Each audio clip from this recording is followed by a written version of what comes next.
All right, so you should see it. You'll see him in a second. You should see it. Gotta get a lobster in here. All right, let's put this in here. Find the stream.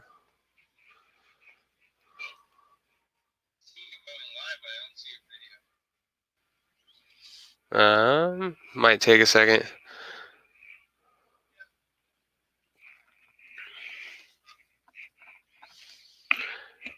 Hey, there's Land Shark Picker. What is up, my man? We were waiting for the lobster to get in here. Yeah, I see you're on the left-hand side. I see you're live, but Look at that. 4 people came to see what I'm doing at 11 o'clock at night. oh, there we go. Yeah, are you in here? What is up? Hey, man. Alright, so I'm going to mute this guy right now. And I'm going to post that link right there for you. Action Jackson, what's up, man? Have you been going crazy lately with without being able to source? Alright, I'm going to turn myself off there. Alright, there he is. We got a lobster. Oh, trying to use the mouse on the other computer. Alright, add to stream. We're going to go here. Hey. There he is. What's up, man? So just pull back. Just pull back the. If you see it underneath, are you able to pull it back? Pull what back? The photos. Oh, yeah. There you go. There you go. Oh, that's much better. Now you got it. Now you got it. That way, There if we anyone go. says anything, you can click the chat and it'll show down below. There, you got it. Oh, hey, there we go. Nice. Yeah, no. So just doing some listing, man. What have you been up to? We just had some orders go out. It's been raining for like the whole week, and we've got a couple things that we were gonna post out here. I took a nap today. I just wasn't feeling it, man. I wasn't feeling it. Kids and the family, or the wife and the kids, are watching a little movie right now. There you go. They're going back crazy up in here, dude. Oh, I bet, dude. I feel you. It was so nice here today. Now get to listing, right? Yeah, no. It was so nice here today. I was bummed because I mean you can't go out and do anything. I'm just pissed because I haven't seen gas prices so low here in the state of California. It's like we can't even plan to go anywhere and do anything. It's like my daughter was like, "Let's go back to Legoland." Like, you know, as much as I would not want to go back there again, I actually wouldn't mind going. That sounds nice right now. Yeah, anything better than your 4 walls. Yeah, right. Oh my gosh. It's killing me not sourcing. Yeah. Okay, I had a bunch of inventory from storage unit auctions. Storage unit auctions. There's storage unit auctions around here? Man, where are you finding those at? Can't find anything like that around here. I never was able to. I've been going to the grocery store and just finding crap. Yeah. Yeah, no, we have like a grocery outlet, like a discount grocery store here. Yeah, that's where I get a lot of my sourcing from. Oh, And I yeah. buy for the family. And then we have a Vons, which would be equivalent to the Safeway. I hit their clearance just the other day and bought home some stuff. And I think I spent like $17 to feed the family and bought some product. And I sold out. As soon as I listed it, I sold out within 24 hours on the product. I got like 2 packets left. And Oh, wow. Keep that for myself, but it paid for the bet. shopping trip, so I'm good with that. Heck yeah, man. Free groceries, making money. Can't are you gonna is there any left? Like, do they have any more? All I have left this was it, was just the box. These little Hawaiian seasoning packets for like beef and pork. Huh. From You really Hawaii. never know. Chinese barbecue. It's actually were like ended up being like 89 cents a pack. I was selling 4 packs on Amazon for $11.99, so made a little money there. Oh yeah, no, you're probably making at least $4.50 a sale in profit after everything. Yeah, because it only is what, $4 and some change. What is it? 2, 4, 6, 8. So I should have done 3, but there wasn't a listing because that would have just put me at $367 a ship. But because it's over 8 ounces by 1 ounce, I would have gone to the next rate. Oh man. Oh well. It'd be like just those 4 little stickers. Take those off. There's your half an ounce. Trust me, dude. When I Frankenberg a box, I'm like, where can I get this box even more than what it already is? Like, Oh yeah. Wall box. I got a box today, actually. Hold on, let me go find it. I got it. It's crazy. Hold on, I'll be right back. All right. I feel like a little bit of a floozy getting used and abused around here. Welcome to the Lobster Show. Man, someone put some work into this thing. So I'd never seen anything like it. They literally just like glued pieces of cardboard together, so it looks nice. But when you unravel it, it's all just like one flat piece of cardboard that they just folded and crimped and made a box out of it. Wow. Yeah, genius. You're gonna have to open it up and get a template because that's a good book box.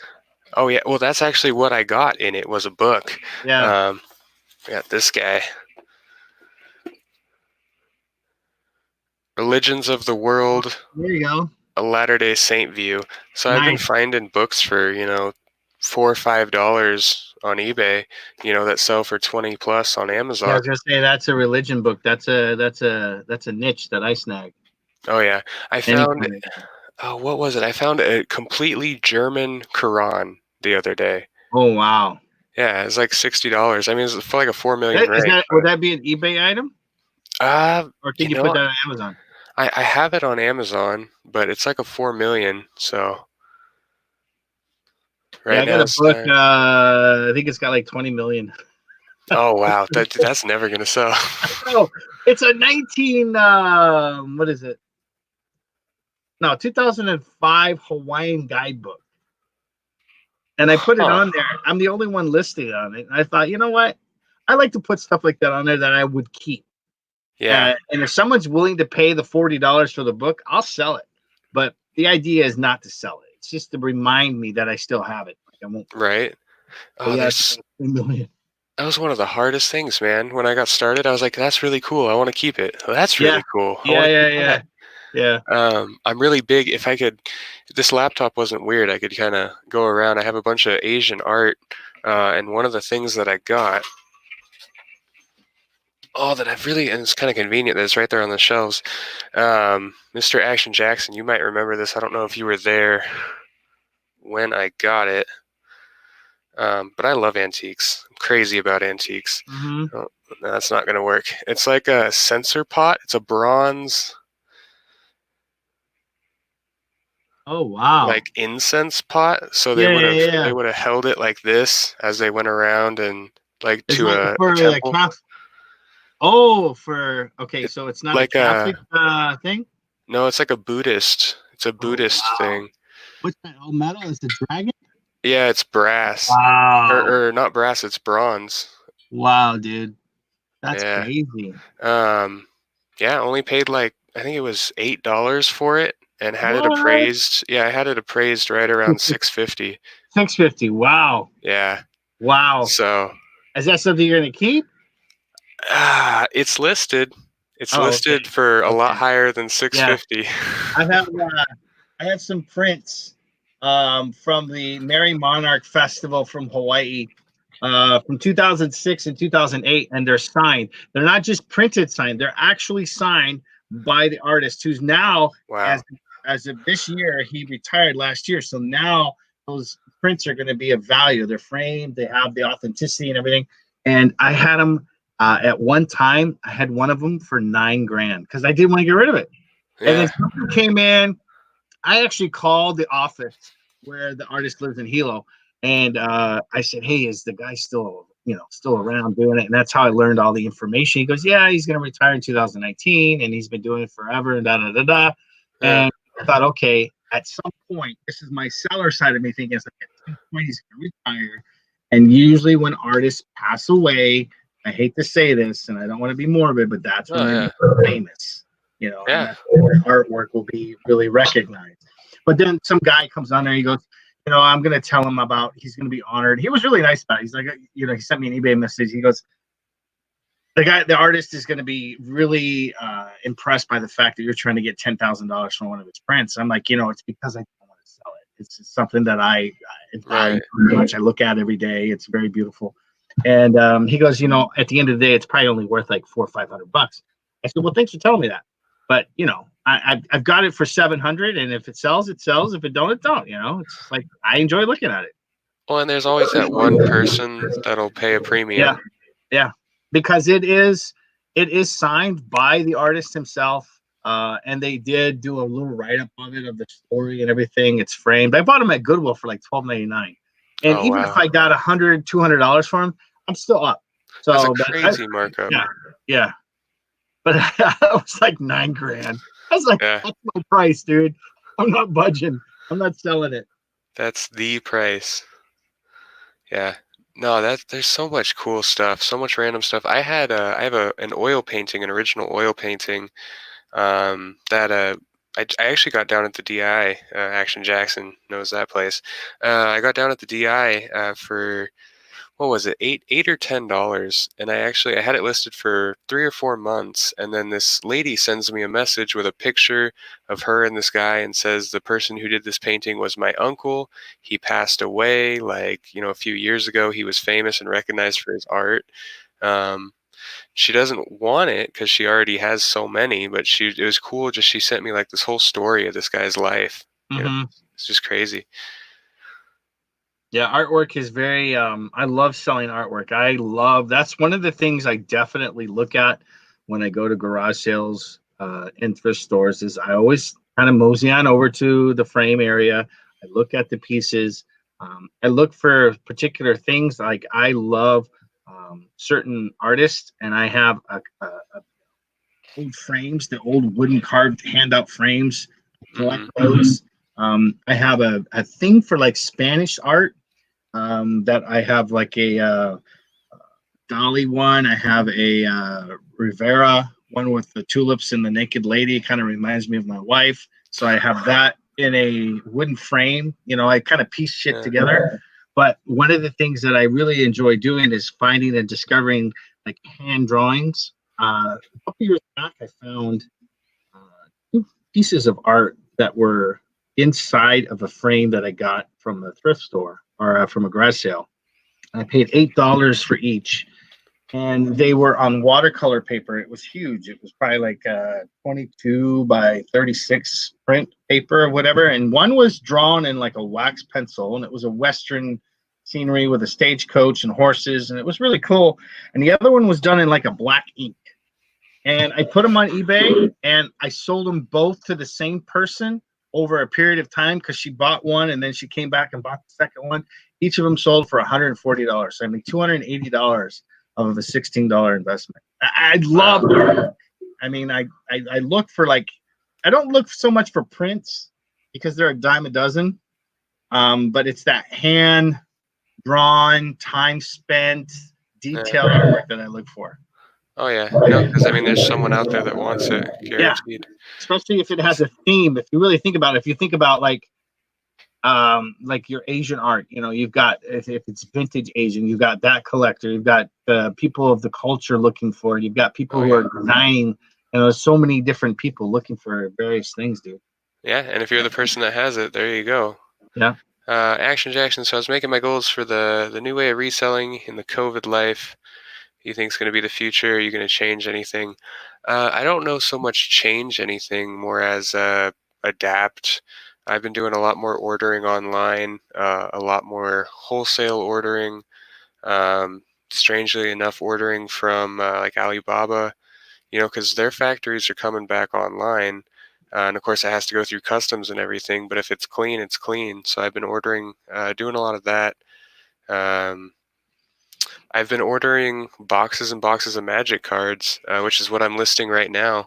And I actually sold 2 cards tonight, one for $35 and another one for $100. That's crazy, dude. When you sent me that message, I was like, oh, man, that's insane. And then Sonny from Las Vegas Thrifts, he had posted something on Instagram where he was going through his collection of magic cards. And I was like, what is going on with this? People are now at home. They got time to do it. You Yeah, know? and it takes forever. It takes me about 4.5 hours to process a box, but it's worth it. I mean, so I got all these guys right here. They're all in, hard shell cases. Mm-hmm. And I mean, you literally you put them up, you take one picture, there you go. Then the format template's there. You just change Yeah, the title and all that other stuff. yeah, change the title and that's it. But I mean, like this one guy right here, I mean, I'm gonna get about $24 for him. So that's kind of like because you got to educate me, dude. Is that kind of like a Dungeons and Dragons kind of a thing? Yeah, or you've heard of Pokemon. Yeah, So think Pokemon, but think a lot more intelligent. Like Pokemon for, I don't want to say Pokemon for adults because I'm sure there's adults yeah. out there, but Pokemon for adults. I mean, I don't know Yeah. how else to say it. So, It's so sort of kind of like a Dungeons and Dragons, because not just your average yeah, person could play that game. You really had to know the special powers and all the yeah. characteristics and everything of each character. Oh yeah, it's like a big puzzle, and you're just building a puzzle faster and better than your opponent's building a puzzle. And how do they play this? They play this online? No, they play it in person. Like you can have, up to 4 people playing the same game. So I guess yeah, like Dungeons and Dragons, you can play it online. You can actually open virtual card packs and sell virtual cards on eBay too. It's fascinating that you can take something that you probably paid. I don't know how much you pay for a box or a Uh, pack. yeah. So like, where is it? So like this guy right here. This is the last box I opened. You get 36 packs in a box. Nope. I have all of them. They're all sorted now. So like, this pack is all like white cards. Because they're all different colors, so like black cards, whatnot. That's what takes so long. But I paid $98 for the box, and like I said, I've already made. I've sold. 125 tonight. Yeah, Just tonight, they paid for the box right there. yeah, that paid for the box and then some, and I still have 300 cards left. That's crazy, dude. That's crazy. And yet, Amazon and eBay sends us messages saying there will be no price gouging. Yeah, there'll be no price gouging. It's funny too because prices on cards are actually going down right now. Oh wow. But there's still a killing to be made. Yeah. I look up every single card for comps. It takes forever.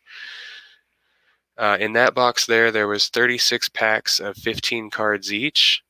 So about 500 cards. Takes a minute. Definitely takes a minute. Wow. And where do you get these from? Just eBay. Yeah, Wow. just buy them on eBay. Are they local here in the States? Yeah. It takes about it only takes about 4 days. It only takes about 4 days to get a box. Let me see if I can eBay.com. Trying to see how many people are in the chat. I got showing 3. Looks like 3. Well, yeah. So I've never gone live before, so I don't have people waiting for those. I wait for your live shows to come on. Yeah. Like, man, is he gonna go live tonight? Yeah, you're gonna have to now that you got this sorted out. I was just looking to see. Yes, it's 3. Yeah, thumbs up. And then what you can do too, when you run your, let's see.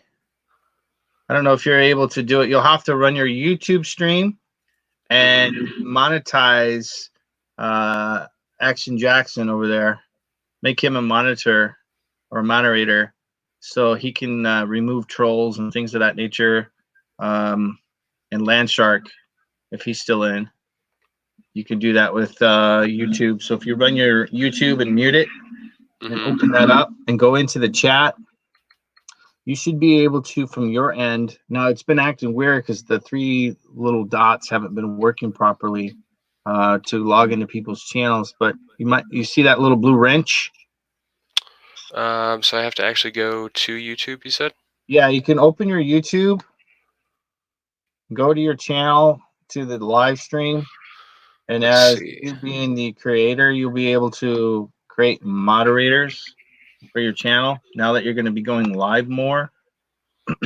And what it's good because as you're talking or you have a guest or whatever, the people in the chat can moderate the input or the data that's going on or the conversations that are going on. You don't want any obscene things going on in your channel. Oh yeah, definitely not. So if you moderate people you could trust, they will go in and remove the bacteria. Yeah, the undesirables, huh? There you go. Yeah, it does not let me do it from here. Let me try over Yeah, here. I was seeing that it's not allowing.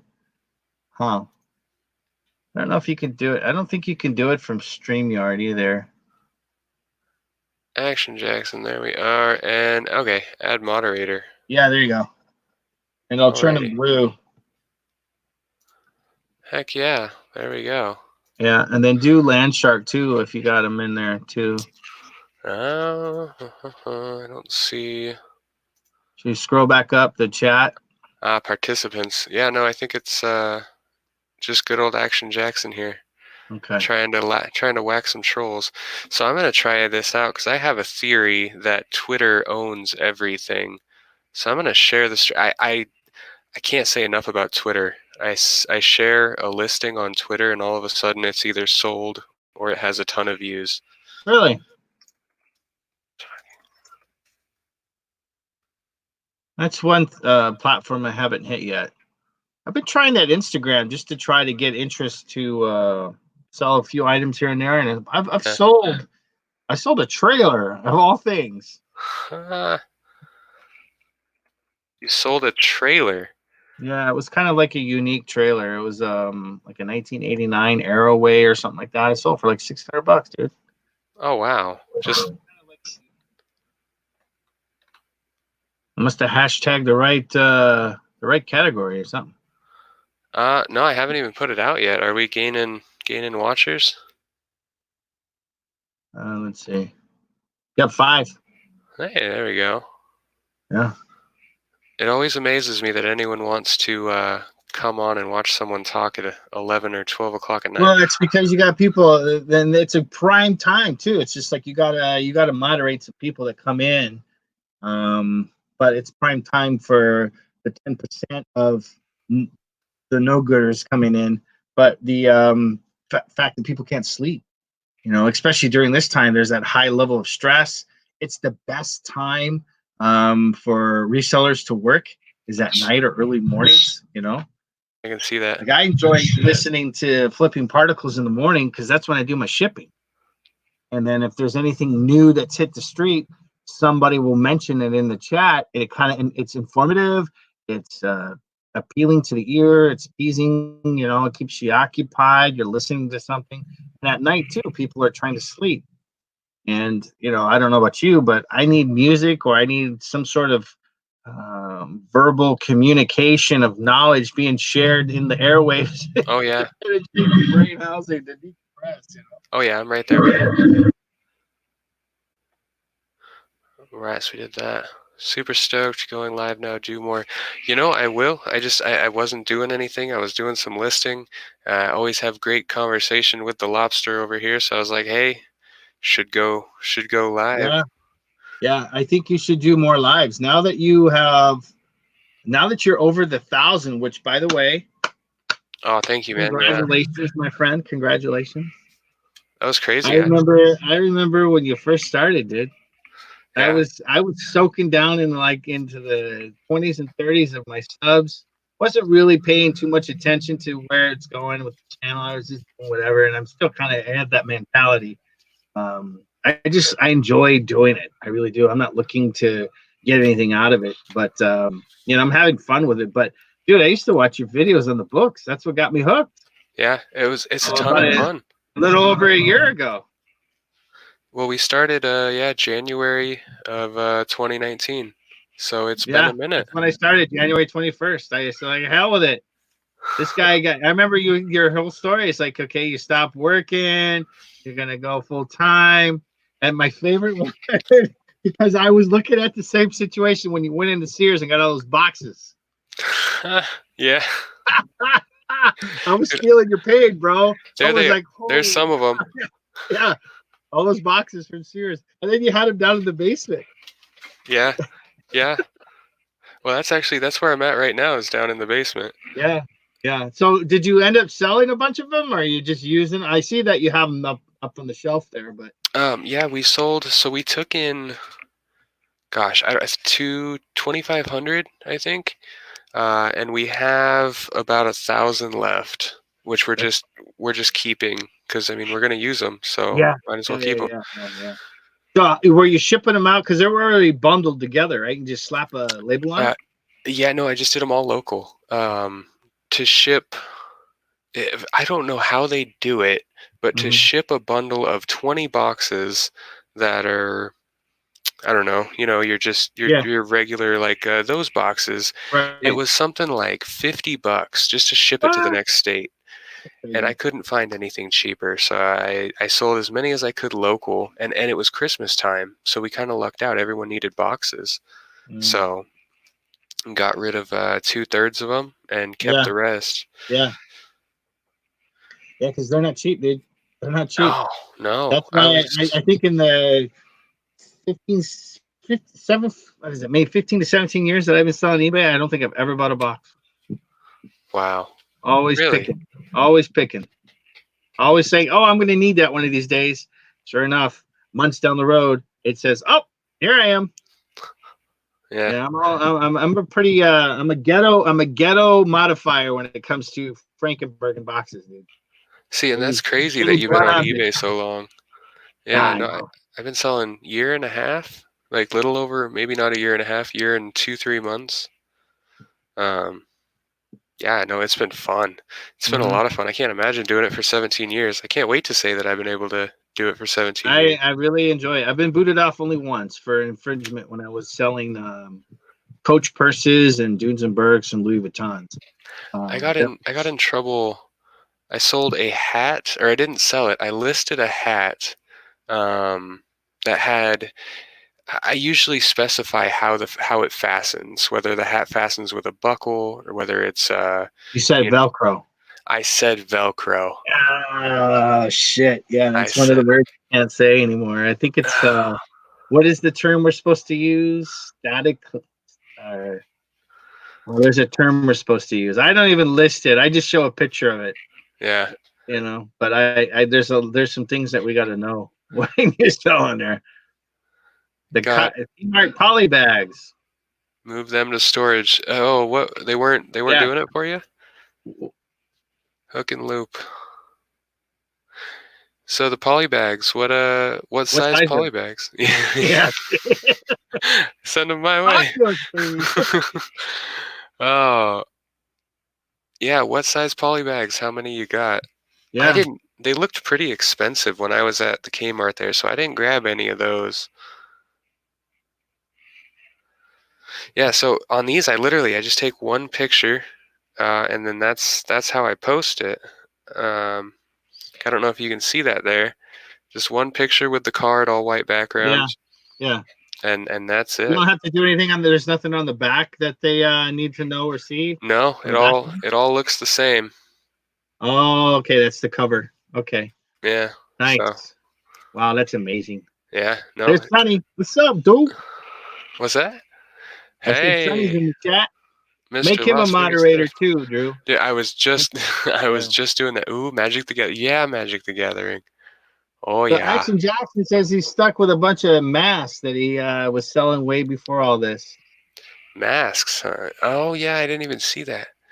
Mask Yeah. 16 by 24. Ooh. We use those for clothing. Yeah, clothing and some toys. Yeah. Those are Even good for Q4. even books sometimes, honestly. Oh, If the price is right, I'd be more than happy to buy a few packages off of you, Mr. Action Jackson. he's a good guy. He's local to where I am here, so So Sonny's saying he's got thousands of these magic cards. Remember I was telling you about that? I saw his 97. Instagram. Oh. Rummage for riches. I've made a few From Oh yeah, 97 to dual lands. 2015. Dual lands. Yep. Those are very, very desirable. I was saying I just sold a mana crypt tonight for $100 that I pulled out of the new mystery boxes. Sonny, you want to jump in? Yeah, who wants in? Who Have wants in? Andrew drop the link if you want to jump in. Don't do it yet, Drew. Wait, just wait. And then when you Get it drop right here. it, just go ahead and remove it if he jumps in. That way you don't get pictures of somebody's nutsack. It's okay. I'll just make them feel a lot more awkward than they're I gonna mean, make me I feel. mean, it's views and everything, but I don't know. Yeah, Like no, I know. anything can happen. Yeah. I'll get some pics. Yeah. If you get me some pictures, you have my Yeah. number, man. Yeah. I can send them over to Lobster here. And I'll pay you via PayPal or something.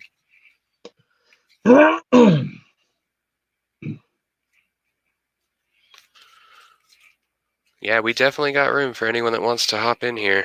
We are. He just got home from work, so yeah. If you want to jump in, Sonny. All right. Yeah, he said he'll jump in. He's gonna go wash up. He's got to Jump go on get soon dirty. after. Heck yeah. I've been wearing the same shirt for 17 days, Sonny. 17 days.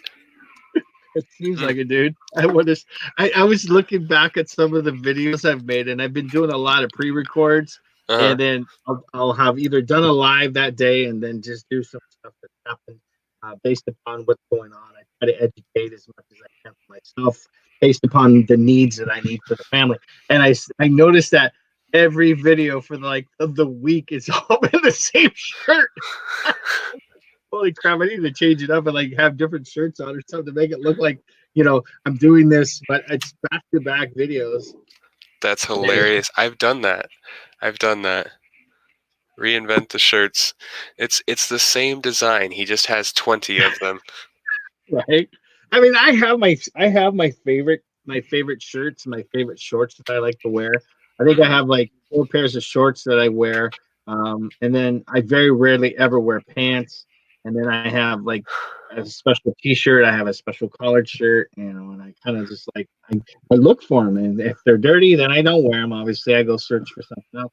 But there's that material that you feel comfortable in, Oh yeah. No, I'm there. This is my favorite shirt, and I have 12 of these just plain gray shirts. They're just so comfy.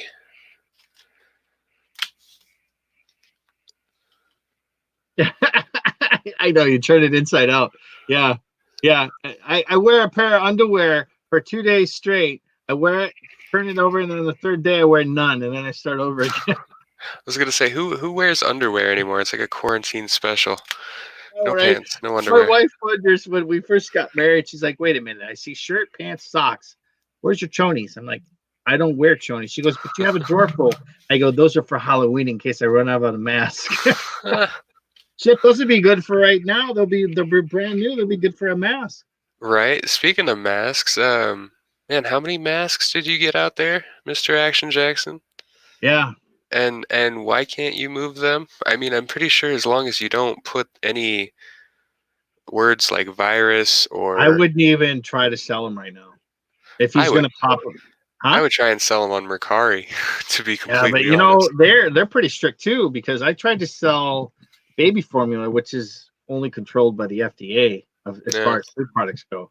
And I was thinking I was going to get away with it on eBay, and I got to a point where they said, "Oh, you can't sell this. You need a business license to do this." And I said, "Oh shit, I don't have that to provide." So I threw to Mercari, and they kicked me off. So I think somebody flagged me. Because if you go to the Solds, you see Infamil, you see the Similac, you see all that stuff that people are selling. I'm like, how the hell are they selling that and getting away with it? So I think what it is from the time you to the time it's bought to the time you're flagged is how they're getting away with it. Text me your number. I'll call you. I got a new phone. Got a new phone with the same number, I'm assuming. Let's see. Take his phone number out. Oh, yeah. Oh, no, don't block user.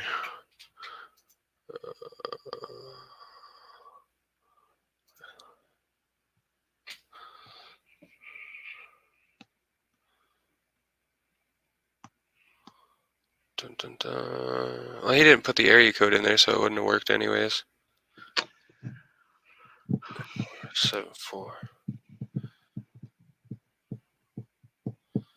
Alrighty. I'm going to go get some more coffee, Drew. I'll be right back. Coffee. Oof.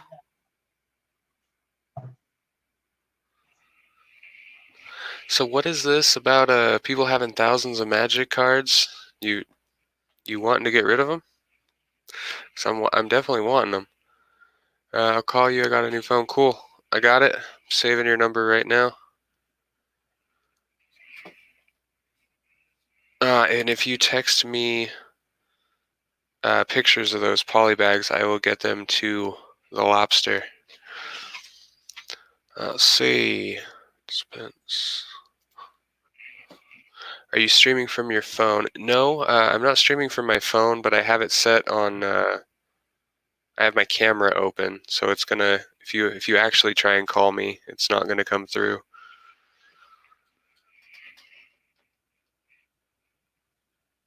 I can definitely get pictures though. I can definitely get pictures. So if you send me the picture.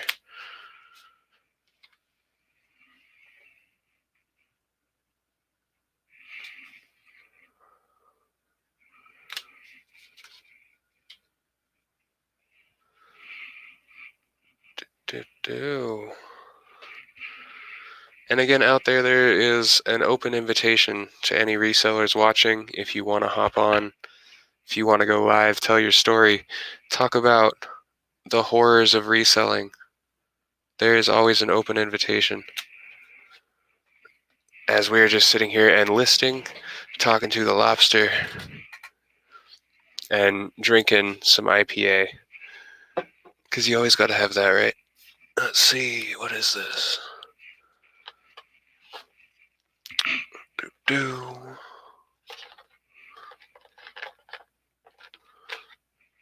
Okay.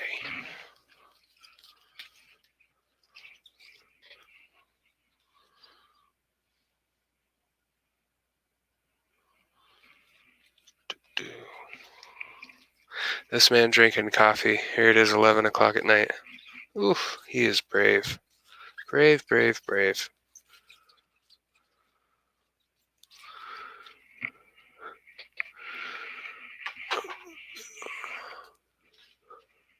So I have been doing a lot with these magic cards. I mean, out of a box, what's the good word? I don't know. I'll get back to you on that. There's a lot of them. How do I go live with you? I will drop a link in the chat. If you want to go live, you'll click the link, and then I will pop you into our little party here.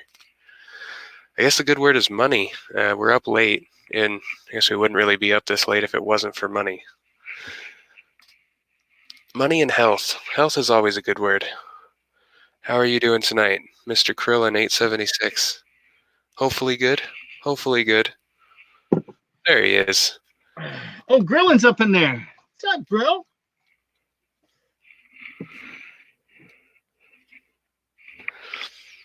Grillin's everywhere, man. If you're just starting, what apps would you recommend for Merchant Fulfilled? So if you're just starting, you don't want to pump a bunch of money into it. You don't want to go out and subscribe to the best apps because you don't need them. I still use a free version of Scoutly. Let me open this here. I don't know if you can see it. Now, Scoutly is a seller tool. So I'm going to post a comment here. Scoutly by A Seller Tool, and that's mainly for anything that you can scan that has a SKU. Scoutly by A Seller Tool, and if you're doing Amazon, I'm guessing you're doing Amazon because Merchant Fulfilled, the Seller Central app, and Scoutly for barcodes, and you're honestly good to go. There's Krillin. Tommy's All right. Tommy's in the room too. Now, how do we do this? How you doing? Hey, How you doing? I don't even know who sent me this link. I don't even know who Hustle Millennial is. How you doing? How you doing, man? What's Well, going now on? you know. And knowing Bobby, is half the this is battle. Drew. Drew, this is Bobby. What's up, Bobby? How you doing? Doing good. I always have that open invitation. I think I'm going to do that on my streams. I think I'm going to have an open invitation for some legitimate resellers to come on here and just be like, hey, this is what's up. Our job sucks. Not really. Now you're in California also? No, he's I'm up in Idaho. I was born in California, though. Idaho. See, he got smart, bro. He moved out, dude. I got way out. Well, I'm not moving to no potato field. I mean, you know. Hey! Idaho's beautiful now. It's Boise, Idaho. Forbes voted the #1 entrepreneur capital of the USA in 2016. Idaho's got their shit together. I'll be honest with you. It's What do you I don't actually know about that. relatively inexpensive. But I always wonder, how do people end up there though? Like, Bad where are you luck. from originally? Where are you from Sacramento. originally? All right, so is you don't want to tell you? Are you running from the law or something? You don't want to say? I mean, Oh yeah, killed Oh, 37 people. yeah, that's right. He's living. like, it He's just living seems in the weird. Like, I never Unabomber met shack anybody somewhere that up says there in I'm Idaho. moving to Idaho. Oh, All right, God. so real talk. I actually moved here because of the ex-wife, and it's just a long story. Say it was not her family that we were, and it just went way sour.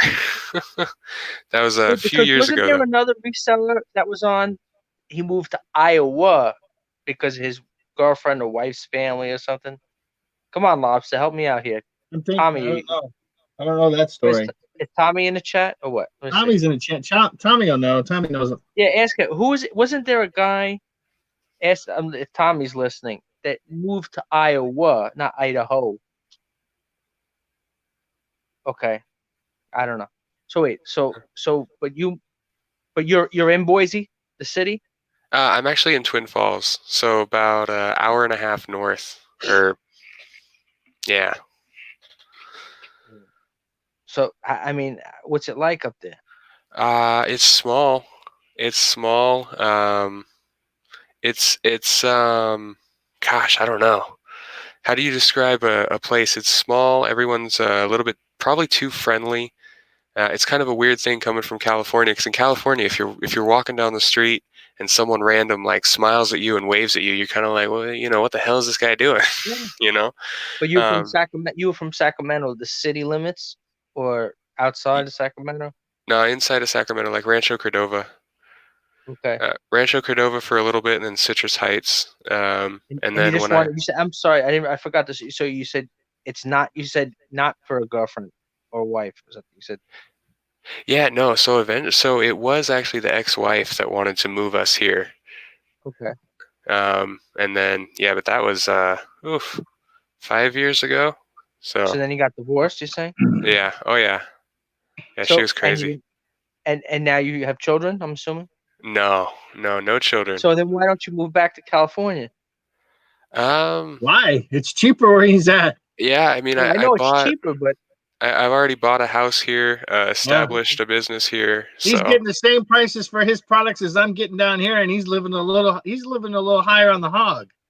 yeah, no, I know. I'm sure everything is probably a third of the price over there. You probably could buy a house Bill, for it 150 was grand. Calvin. Does Calvin What? ring a bell, or the Kelly Hustler or Hustle? That's what Tommy was saying Hold on, let me about look. the Yeah, I got a Iowa button. transfer or whatever. Hold on, I got to look. this place called Java, yeah. Java is an Sonny, amazing. you ready? You ready to jump in, Sonny? Talk about your magic cards. Yeah, let's get that going. Let's Hear see if about he's that. ready yet. So, did you do any Now, what kind listings of today, business do bro? you have? I'm sorry. You get any listings done today? What'd you do? Yeah, I got a few. I was gonna get some more done now, but then somebody sent me a link to come in, so I was like, all right, I gotta come in. Somebody sent you a link? I don't even know who. I Maybe it might have been posted it. Tommy. Oh, on Instagram Yeah, or on Twitter? because I always bust. I know Tommy and I, we bust each other's balls, like, like, oh, is this something? Because I don't hustle millennial. I'm sorry. What did you say your name again? Is it Andrew? Yeah, Andrew. Yeah. Andrew. Are you kind of new to? You're new to YouTube, kind of a little bit. Yeah, a year. Okay. What happens is, this is another interesting part. I'm sure Lobster will agree.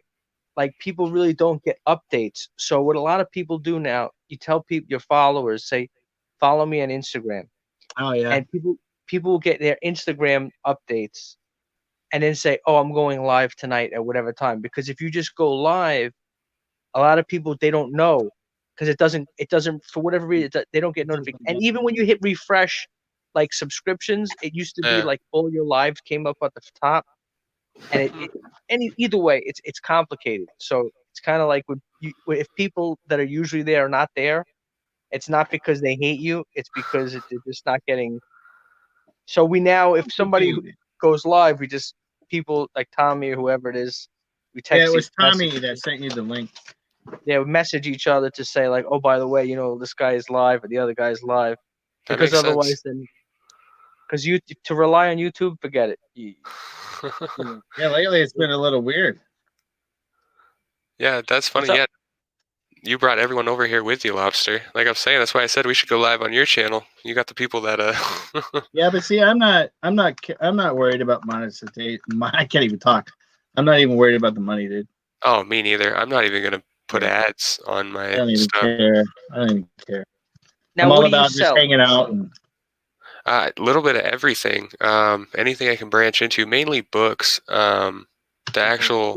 The actual business cards that go out are, we buy books, estate sales, storage units, Okay, whatever, what have you. so do you have a straight job or no? No, full-time reselling. Okay. he got me Okay, started on Amazon, bro. So you do Amazon, you don't do eBay. We do both. Yeah, Yeah. we do both. Mainly Oh, Amazon you have for a business books. partner? No. Well, you said we, so who's Oh, we? my lady and I, my girlfriend and I. The Oh, chief. so she's like a partner, kind of. Yeah, well, I mean, yeah, we've been together like 2 years and 9 months. I mean, we bought a house together and everything. Yeah, Well, okay, so that's yeah, that's if you book.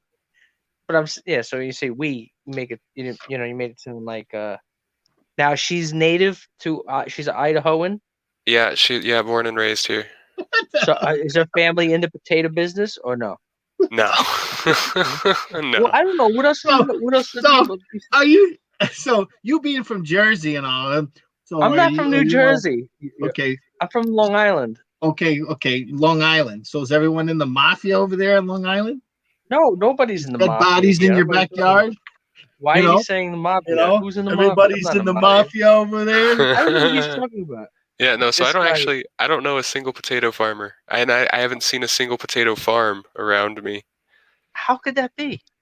Stereotypes, It man. was up in the mountains. You It's not live in the a. How mountains. is this a stereotype? It's the only business they have there. What are you talking about? A lot of I mean, grain, a lot of grain and Yeah, I was gonna feed. say a lot of okay, but it's potatoes. some kind of agriculture. Like that's. Oh Well, you gotta remember, only potatoes can grow in the mountain kind of crappy area. Like you can't grow potatoes in Florida. Well, actually, you can go. I shouldn't say that. They have GMOs. I watched this whole special, Lobster. It's very interesting about in India. See, like Lay's potato chips, the giant corporation. Uh-huh. Actually, they're actually owned by Pepsi. And what happens is how these companies, they got $1 zillion, and they research and they have a special potato seed, okay, where it doesn't matter how bad the weather is or whatever, like they call it GMO, where it's like an indestructible potato, so they can because Lay's sells like how many potato chips do they sell? They sell a zillion. Every place has Lay's potato chips, so they have to be able to produce the amount. They need the supply. Anywhere in India, where they don't have great weather there, what happened was they those farmers that were making the potatoes for Lay's, they were selling those potato seeds, the GMO, to regular farmers, because the regular guys that are regular farmers still want those potatoes. I mean, because just because you want them for yourself, you're like, shit, I'd love to have potato seeds that where my potatoes are not gonna grow, rot or whatever. Anyway, so Pepsi started suing these farmers, and it was a really big controversy, because it was like this gigantic corporation of Pepsi was suing these dirt farmers in India. Like, come on, were you squeezing their balls? Like some poor farmer, you Pepsi, this gigantic corporation, is gonna crush some guy who's just trying to fucking survive. So they ended up squashing the whatchamacallit. They ended up squashing the lawsuit because it was like what do you like? Because that's what happens now. These corporations are so big that they could just, they're like, oh, we don't want you to use our genetically modified potato, you know. Oh, God forbid people can eat in India, oh, poor, like, oh, God forbid, right? Well, have you seen that movie? It's free on YouTube. It's called Holy Chicken. It's the guy who did Super Size Me, or Super Size Me 2 is what it is, and he literally takes on the chicken corporation. Like, Costco is actually getting into their own production of chicken. They used to pay the farmers to produce it, but the farmers wanted more money, so Costco said no. And that was one of the things that drew people into the store, was that $4.99 freaking chicken at the back of the store. Now Costco, they're going in and doing it from scratch on their own. So they're going to have their own damn chicken farm. Yeah, because that's the thing. That's the best. I mean, look, that's the best. That's the best value $5 can get you. That $5 supermarket, that Costco chicken or whatever. Supermarkets now have them for $5. Yeah, they usually here. They usually range around like $7 a full bird. But yeah.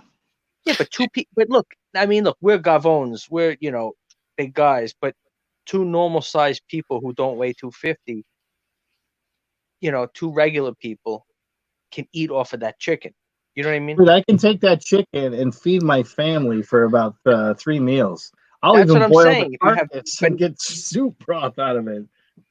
What? Yeah, exactly. I boil the carcass. I mean, what I used to do with it is when I lobstered a lot on the boat, I would save those carcasses and I would put them in pantyhose and I'd put them in my hoops. I'd catch lobsters that way with the Costco carcasses.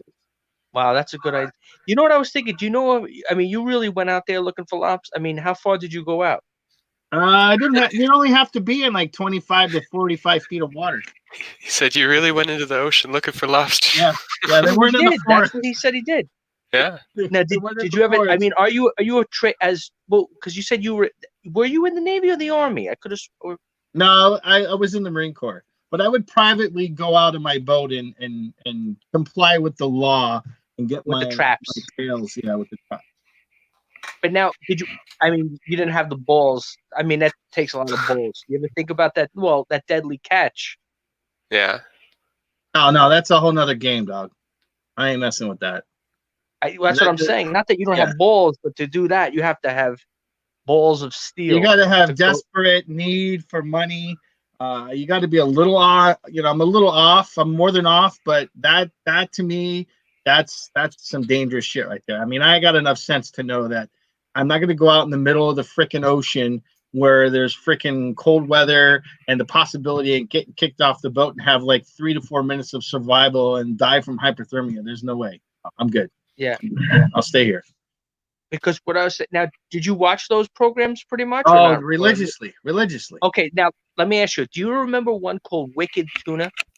Yes, that's well, that was out of Washington. Wicked Tuna. Now the guy, I don't know if you remember. I never. No, that was East Coast. That was Coast. I'm sorry. Go ahead. That's what I'm saying. Listen, because I knew the guy. There was a guy who was on the show. I never even saw the show, but I know it was. I knew the guy. He used to be my customer, and he had like a big blotch on his face. He had like a purple, like his face. I don't know what the fuck it was from, but like half his face was like purple. Do you remember that guy from the show? No. Which boat was it? You know. I don't know, but I remember because he used to be a customer, and his daughter was a waitress at the restaurant where I was working. Mm-hmm. And she used to tell me, he was on the show for the first season and he fucked it up because, the season they did pretty well the first season, and he started demanding more money. Yeah. And then they were like, "Fuck you, we're not paying you." Yeah, right. Money. That's what usually happens a lot of times. And then he's like, "Yeah, he could have been on, because it kept getting bigger." But he was. I think she said he was only on the first season, but he was because. That's I live on the water. You know where I live. I live on the ocean. Live on an island that floats. Yeah. Right. The town where you see me is whatever, Freeport. It's a. Yeah. Hey, you know what? I saw a thing on YouTube. Hart Island. Where's that? Is that in New York? I don't know. Hart Island. Hart Island. They were burying. Oh yes, the bodies. Yeah. What's up with that? No. What happens is in between Long Island. See, it's very it's a little complicated when you look at New York City. Okay, New York City is like 5 cities combined into one. Yeah, it's like 9 million freaking MOs running around. Yeah, so like Brooklyn used to be a separate city. Mm-hmm. But then they combined it. Brooklyn, Manhattan, the 5 boroughs: Brooklyn, Manhattan, Staten Island, Queens, and Bronx. So they have 5 boroughs. So, but they're like 5 cities into one. Each one has like over millions of people, and they have like 8 million people, 9 million people altogether. But what happens is, on my physical island, Brooklyn and Queens exists. You know what I mean? But then in between, they have some small islands. Okay, like they have Roosevelt Island, Randall's Island, and I think I'd never even heard of that one, Hart Island. I never even knew about it. But but they have small islands there, so they're probably. All right. So what's the deal with them burying these people on this island? Well, where are they going to put them? But some guy wanted to put it in a refrigerator. I mean, you got thousands of people dead. I mean, it's I hear people talking on the channels. Graves, they're burying American citizens in a freaking like a landfill site kind of like style. I mean, they have they have refrigerated trucks that are packed to the rim with dead. Do you understand? There's like 800 people dying every day. Huh. There's no I hear people like I don't think I got the bandwidth for this. I'm thinking though, if I was to have died of this situation, I mean, being a vet, I mean, I'm going to get buried in a vet cemetery somewhere, I hope. Well, this is supposed to be a temporary grave. It's supposed to be temporary. So they're putting them all in pine boxes and then temporarily burying them on an island. I bet they're going to forget. They're going to forget. Some developer's going to go in there and start putting up. Well, they're not going to forget. Listen, they're not going to forget. But I'm just saying, they're going to lose. But I guarantee you, you're going to say, okay, 6 months later, oh, where's my cousin Lou? Yeah. And they're going to be like, well, we don't know where he is because there was thousands of people buried there. I mean, where else are they going to put these bodies? Exactly. Like, oh, let me go find cousin Lou. Well, he's over there somewhere under that soil. Because you have to remember this too, because somebody said, well, you could put them in a refrigerated warehouse, but bodies, as they decompose, they release chemicals. You can't. You have to. You got to bury them. I mean, you can't leave them out. It's. Yeah, I know. I get it. But it's just like, I don't know. It kind of was you die. I mean, it's a little bit of an eye opener. How you doing, Jack? Hey, what's going on, fellas? I think I got the streaming problem fixed. I hope I didn't lag you guys down much. No, you're good, dude. Cool. You on a phone like me, right? Yeah. Where are you guys from? I'm from California. Island. He's from Long Island. Forget about it. Long Island, right on. And California? Cool. Yeah. You could be more specific. It's the largest state in America. You could say where. It's one of the most effed up states to be in at the moment. I'm from Alaska originally, so we got the biggest and the smallest in the house. Oh, originally. So where are you now? Yeah, I saw your comment about how they're touched up there. Oh yeah, those crab fishermen. Yeah. But I tell you what, you go. You know when they get into town because they ring the bell at the bar and drinks are free all night long. Yeah. So where are you now? You're not in Alaska anymore? Oh no, I'm here in Idaho with Andrew. Idaho. Yeah. 2 people from Idaho? How the hell is the chances? Are you guys friends from Idaho? Yeah, we ran into each other about a year ago. We both about started close to the same time, and we just hit it off automatically. And he's been a great resource. And look, Julian, 2 folks from Idaho, and neither one of them are potato farmers. No. Miracle. But you don't know anybody in the potato business? Come on, they don't even. I bet they don't even eat potatoes. They probably eat something else. Like No, but check this out. It's kind of funny because I have my other gig is a food concession business, and the name of it's Muddy Moose Eats and Treats, and we specialize in gourmet baked potatoes. We have a baked potato bar we do. And Delicious. So that's good. Why? But I mean, what's that? Somebody breathing? No, but I'm saying a lot of people, I'm sure, in that business. It's like if you're like Lobster, which I still don't know his name. It's still called Mr. Lobster. So Ready when you are. if somebody was from Maine, wouldn't you say, "Oh, do you work in lobster fishing?" You wouldn't ask. No, because I know that not everybody. Shit. This guy's full of shit. I wouldn't think that everybody in Maine works in the seafood business. I would ask if they got, some sort of ties with it or something. Because well, that's what I said, man. I didn't assume it. I just you said, oh wait, you wouldn't assume, but you would still ask. So what the fuck is that? Somewhere along the conversation, I would probably inquire, like, hey, so what kind of connections do you have over there? What is it that you do? I wouldn't just assume they're a fisherman. I mean, as far as we know, wait, I get this confused. Andrew could be like a Bigfoot hunter or something. Bigfoot lives in Idaho too, How'd you know that? So now, what was your name? I'm sorry, Jackson. AJ. We'll call him AJ. AJ? That's your initials is AJ? Yeah. So now, you have it. You do the same thing reselling, or do you have another job and in part-time reseller, or?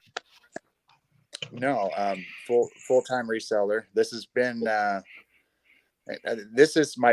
I'm glad Andrew was able to bring me on because this is my debut for YouTube, and I've been wanting to have this opportunity for a long time and do a YouTube channel, but I have never had the courage to pull the trigger on it. And having this opportunity kind of breaks the ice a little bit. But I started reselling about a year. I started a year ago in February.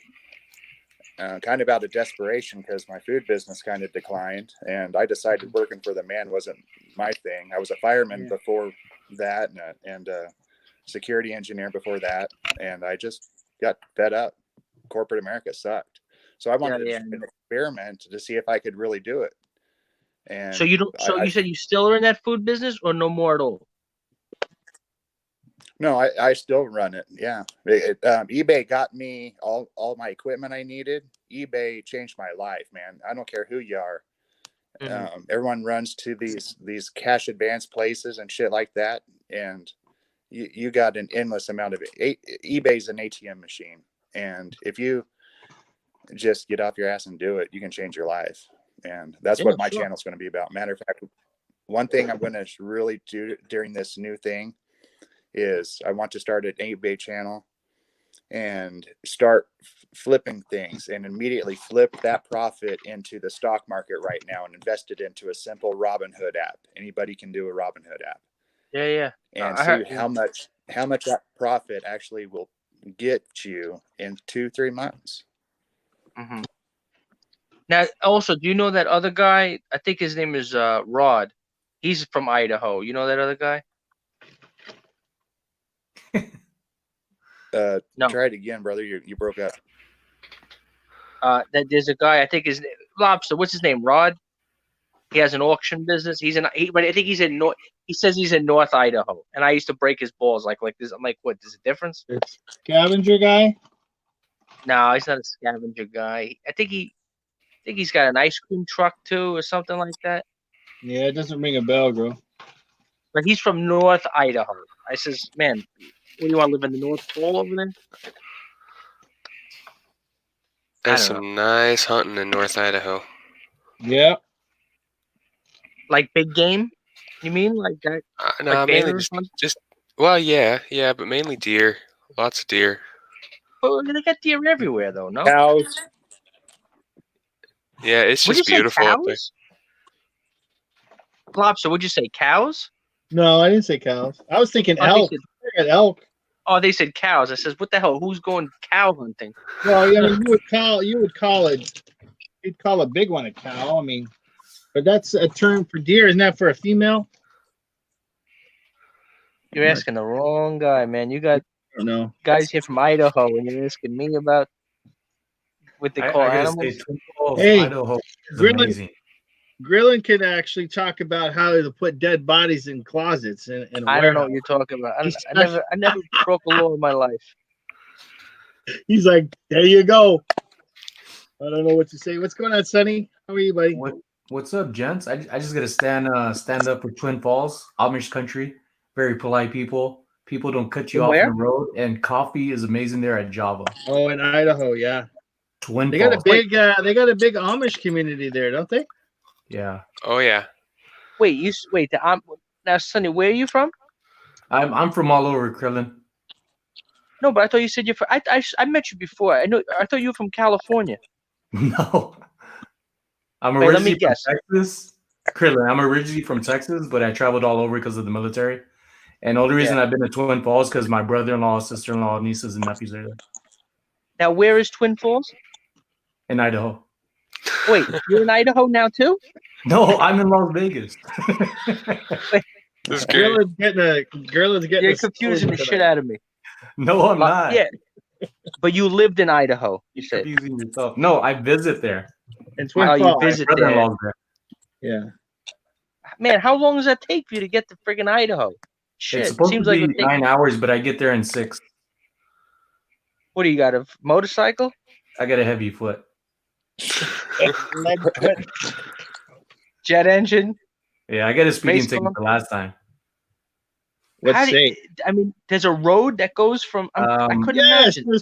there's roads everywhere, Grill. There's Then how two do you main get to roads, like but usually Wyoming? the Don't you back have to road. go over mountains? No, dog, they have a freeway. There's a lot of mountains though up in Idaho getting over there. Oh yeah. A lot of hill Oh, yeah. country. But now let me ask you a question. But when you go there, don't you pass potato fields? Not that I know of. He's driving No. too fast to look out the window. Most locals can't pick a potato plant out of a field if they had to. Mm-mm. Hey, I actually have potatoes growing in my backyard right now. Okay, so there's one guy that might be able to, but you're ahead most locals around here. They just clueless. Actually, there's more dairies here than anything. Oh Yeah. yeah. Everywhere. Action Jackson, what company do you have, you said? I overheard you saying you had a company or have a company.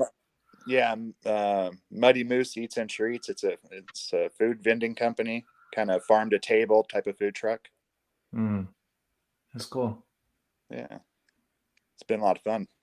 I got a brother-in-law that's over there that he's pretty busy back and forth with kind of helps other companies with like uniforms, those type of things, company supplies. Right. Carlo, he's a guy from Hawaii, but I'm pretty sure eventually one of y'all run into him. The guy's all over the place. Really good guy. Yeah. Always I- looking to meet new people. Yeah, no shit. That's what it's about. Oops, sorry, man. So, Action That was- Jackson, I was Yeah. hearing you talk about Robin Hood, and that's what I've been on lately too. Exactly what you're talking about, and I'm like, that's what I'm doing right now. All right. I'd love to hear that, brother, because I'm telling you, it freaking works. So I saw a lot of this coming down the pike because I followed the news, and so I saw an opportunity in China. So I was buying masks here in '95 masks and selling them to China back I started in January. And I didn't think it would get it as bad as it did here, but it did. And next thing I know, people are flooding the market with masks, and they are selling them 4 times as much as I was selling them for. And But here? the heat started getting everywhere on All eBay. over in general.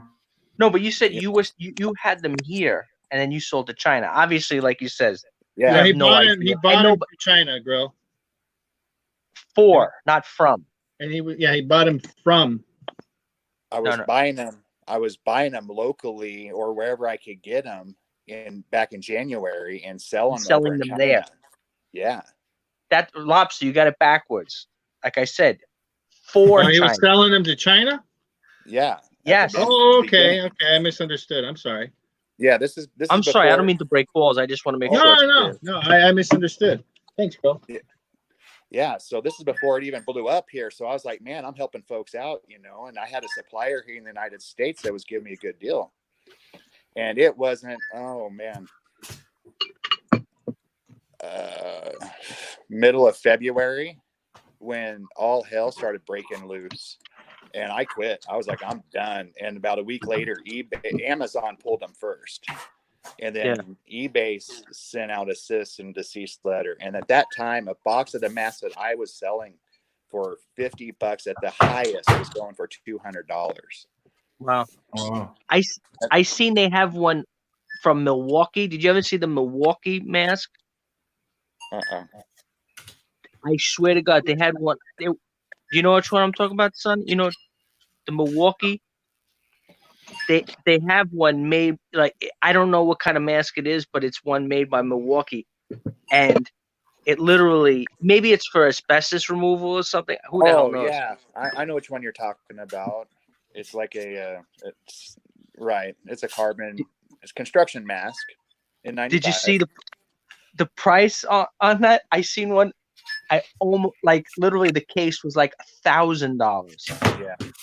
I literally almost, I could not believe the price, because it was.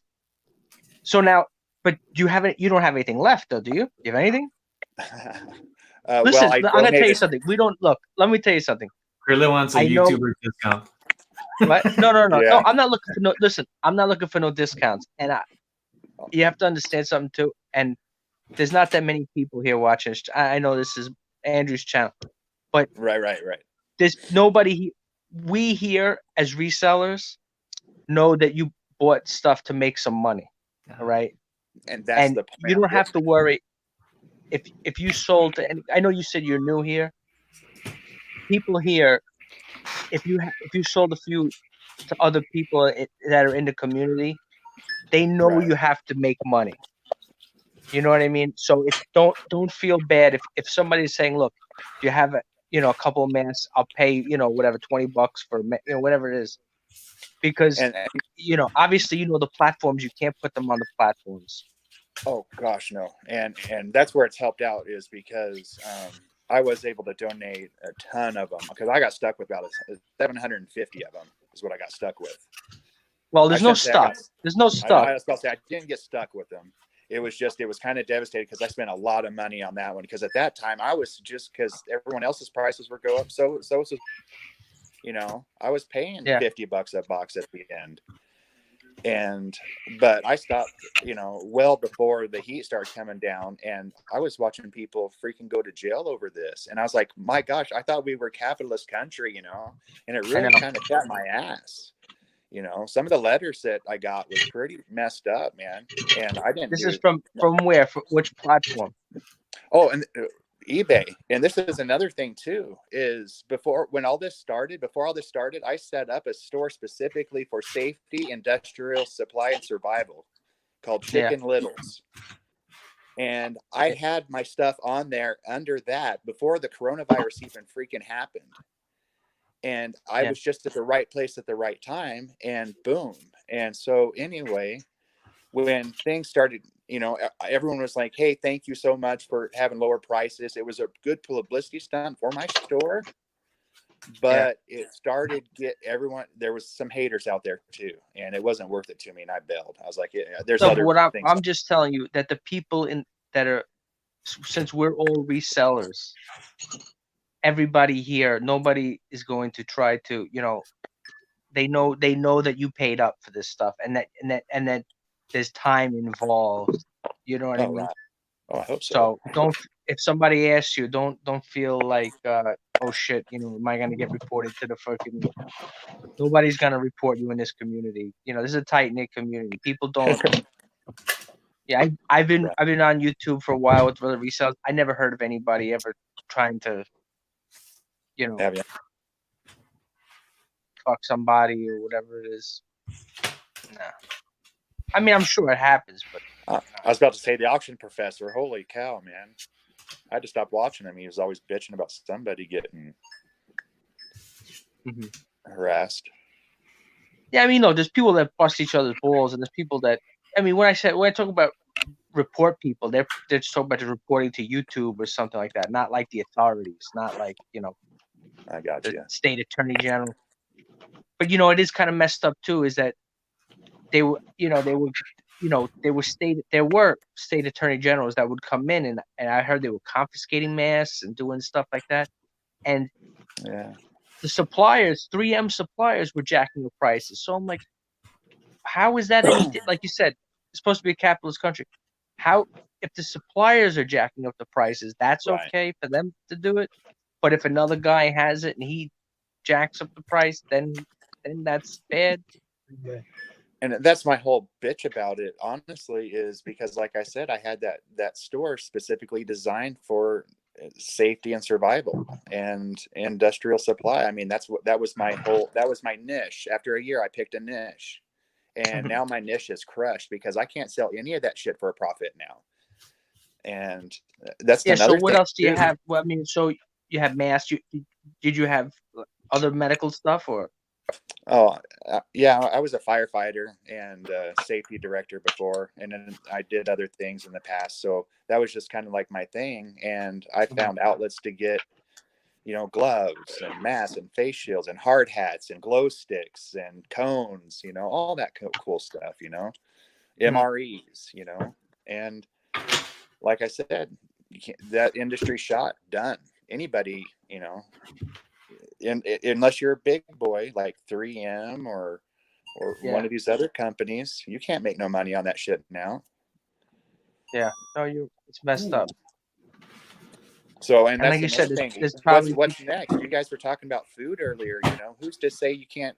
I'd love to do some private label food things, but if they're going to mandate how much we can mark our stuff up, and it looks like that's what's coming down the pike. Yeah. Yeah, I heard the Better Business Bureau on a local report newscast with the whole like supplies that people were jacking up, i.e., the things that we all know. That they're not allowed to mark them up more than 20% of the market value. Yeah. By whose market value? That don't even cover my shipping if I do free shipping. Right. Yeah. How does that even and that's what I was saying is the distributors. That's why they made a big deal because, first of all, the 3M supposedly, I never even knew this, but until now, 3M doesn't distribute their own products. They have their licensed distributors. Yeah. So, but they could take it and then they can jack up the price to whatever they want. And it's exactly. like, how is that not price gouging? Yeah, because it would cost them cents to the dollar to manufacture, and then they could turn around and put it at retail. It would be like 1,500 to 20, to 2,000% increase, based on what they made it for. No, but I'm saying the distributors would buy it for X amount of dollars, and they would sell, instead of selling the mask for $2 that they used to sell it for, right, wholesale, they were selling it for 5 times the price. So how are they not, like you said, because they're the big boys, that they can get away with it? Small little guy, they'll come after. The big boys, they ain't coming after. Yeah, that's it. And that everybody should be concerned right now and really watch things just like this, because it's not going to stop there. Vitamins was on that list too, and Andrew and we had the opportunity of shopping at a Kmart that went out of business, and I got a ton of health and beauty stock. I did really well. Yeah, same. Are you stuck with a bunch of vitamins that you can't sell? The only thing that I have left is a bunch of these prostate specific vitamins, and they haven't been delisted yet. So they haven't. Oh. No. I've just been erring on the side of caution and not listing any vitamins or anything like that. I mean, I had that one strike against me for the masks. I don't know. I tried putting them on a couple of weeks after they tried. After I thought the heat was off of it, and it absolutely not. It took it down not even 2 seconds after I put it up.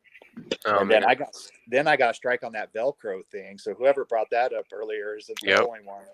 That's going to be a strike on anybody with just the word in itself. And I heard onesie was the same. Is that true? What's that? Is onesie the same way? Yeah. Onesie?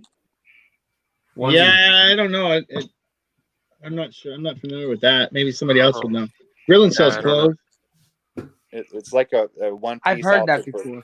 babies, and Yeah, I don't know. onesie is marked off. What I've been using for Velcro, I don't put it in the title, but in the description, I just put fiber grip strips. And people look at the photos anyways. You know, you don't have to really say Velcro. Yeah. Yeah, you can just take a picture of it. That's what I was telling Andrew earlier.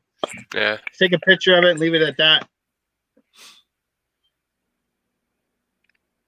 What was that card you were showing, Sonny? What was it? Do you list those individually? Well, I haven't gone through them, but when I saw you on the live chat, when I jumped on and saw MTG, I was like, ooh. Yeah. So the story how I got these was in a garage sale about 2 years ago. And this lady I even have the markings on them, like $20, $10, $50. And I said, what are those? Because I'd never heard of it. I was being honest with her. She was like, oh, it's very popular. And I was like, okay. And I was like, well, nobody's looking at them. When do you close? And she was like, at 6. And I was like, well, if I come back at 6 and they're all here, rather than paying you 200 and something bucks, I'll pay you $60. He said, whatever. So I ended up going back right at 6. And she was like, crap, you showed up. And I said, 60? She said, yeah, I picked them up. And I already made over like $1,000 off of maybe 50 cards. I bet. So Yeah. I just go through a few of them every now and then, just because looking through cards is so, daunting. Like you're just scanning, Yeah. trying to find it and trying to find the right card. I use a TC. What's it called? TCG player? Yeah. Yeah. I don't know if there's a better one, but that's what a friend told me who plays with Magic the Gathering card. And what's crazy with this one particular friend, he wanted to buy them, and I said, you know what? You're my friend. He's a close friend of mine. I said, give me $100 for all of these. He said, nah, I don't want all of them. A few days later, he came and went through one of the boxes and said, man, I'll give you $300 for these 5 cards. I said, you should have just bought all of the cards for $100. Well, I think the most expensive card right now sells actively for a little over 20,000. Jeez. I haven't gone through these cards. Maybe I'll get lucky. Yeah. No, there's a few cards that sell for, above $1,000. There's a few of them. I just found a 1, 2, 3, 4, 5, 6, 7 of the pacifism Mirage cards. So that's about at least $2.50 each. Oh yeah. And that's not including shipping, but I'll probably just bundle these up. But Action Jackson, the Robinhood. So I just now started getting into it because my coworker, I like picking people's brain and learn from everybody. So my friend was saying to get into it, and he said, "Don't go with penny stocks." But Yeah, no. I couldn't help it. There's some people who are just rebels like Krillin and myself. So when I was looking on Robinhood, I've been looking the past 3 months, and even though majority of stocks are down, like everybody, right? But if you look from 3 months from now, you start seeing it creep up. You have a little dip, but it'll creep up, double it. So I bought 247 shares for $1.69. So I only spent like maybe $400. And yesterday I saw that it went up to $1,037. So I just cashed out. Yeah. And today's Good Friday, so everything's on lockdown. So tomorrow I hope it went up to $4.20 when I cashed out. But I'm hoping it dips back down, and then I'll just reinvest and then do it again. Absolutely, man. Yeah. Should take a look at learning how to do options. I trade options on Oh, Robinhood. forget it. That's what I was doing. You got to have a lot of balls to do that. Oh, I love First of all, it. it's got to take you a month to figure out how they even work. Oh, more than It a does month. take Yeah. a minute, but options. No, man, I'm not telling you. talking about which goes up and down. I'm talking about how the price action works. It's very tricky. Yeah. I made money, actually, believe it or not, 2 years ago with the eBay option. I bought call options on eBay. Yeah. After they started those promoted listings, and then when they did when they announced that Adyen, the new payment processor. Yeah, that stock price shot up, and I was sweating it out because I had bought the options a while ago. You buy them in the past, and then even if the price was flat of eBay, your option, if obviously you've been buying options, the price keeps going down and down and down the closer it gets to expiration. But then at the end, it had a good report. Stock went up like $10. So the option, but but then I sold out. But good thing I sold out, not because I was smart, only because I says, you know what, I need that cash. Because then there was a huge NASDAQ crash right after that. Yeah. And NASDAQ got destroyed like big time. And then I don't know. All right, guys, my phone is gonna die over here, so Oh man. I gotta Take put it this thing easy, on the Thriller. charger, and I gotta get a couple listings done too before I go to bed. All right, Grill. See you later, bro. Hey, happy Thanks, to you have you. guys are gentlemen. Don't procrastinate. Get your listings done. What do you like, Tom? Where's Tommy? Is he in the chat? Tommy's in here. He says he's living in dreamland over there in the island. I don't know. He's living in dream. He lives the life of Riley over there. All right, let's see. He's safe. Yeah. So yeah, hey, how many pieces are in a box, Drew? How many like cards? No, in the polys. Oh, gotta ask AJ, Jackson over there. in one box, it says 24 by 24 courier bag. Yeah, 250 in that one. Okay, yeah, because it says 125 bags. So each package. Yeah, but some of them are open. That's why I haven't messed with them yet. And I threw them all in the cart and put them in storage because I need to count them and bag them. And yeah, when you figure it out, send the info to Drew and then pass it on because I'd be interested in that for Q4. Right. Oh yeah, totally. I don't do clothing or nothing like that. I mean, I don't know. But yeah, get a price together and then so I can kind of figure out what they are per bag, and we'll go for there. I'd be very interested in picking some off your hand. Sonny might even be interested in 24 by 24, son. Poly bags. 24 by 24. Yeah. A lot of what? What's the number? The box that I'm looking at, he said there's 250 pieces in a box. For how much? He's got to work that out yet, but because you sell a lot of clothes too. Yeah, I'm big on clothes. Make the drive up to Twin and get some of these boxes. I love going over there, man. That's not when it's snow. It gets super. Hey, gas prices are freaking cheap right now, man. We could probably get up there and it'd take me 6 hours to get to Vegas and then another 9 hours to get to Idaho. So it'd be about a full day's worth of driving. Here's a market price for you. I'll give you 600 boxes at 60% the cheapest price you can find, or 50% the cheapest price you can find. Wow. You still not able to move those boxes? So I have about 1,200 left of the 2,500 to 2,800 that I bought. That's not too bad. No. Wow. But they're those guys right there. I remember when you did that video, dude, and you had all that shit stacked in the ceiling in the basement. Dude, 4 pallets of boxes. And how many trips in the car? No, it was a friend had a truck, so it was okay. It was like 6 trips, and we filled the back of the truck every time. Yeah, that was crazy. Good with Kmart. I scored their fixtures in the back, so I got 3 of my storage units, all shelving in them. I only paid like $100 for all these shelving units. I got 3 rolls of their bubble wrap, huge bubble wrap. Yeah, I remember when Sears was going out, and the wife and I went in and we bought a bunch of stuff and bought stuff for the kids, and I bought stuff for online and sold it all. And I was telling her, I said, we got to come back in February, because this store's closing down and there's not enough equipment and fixtures here to go to the other store because the other store is going to stay open. I guess they're going to have like 182 stores still nationwide. So I tell the wife, I said, I want that shelf. I want that. Yeah, come back on the 2nd.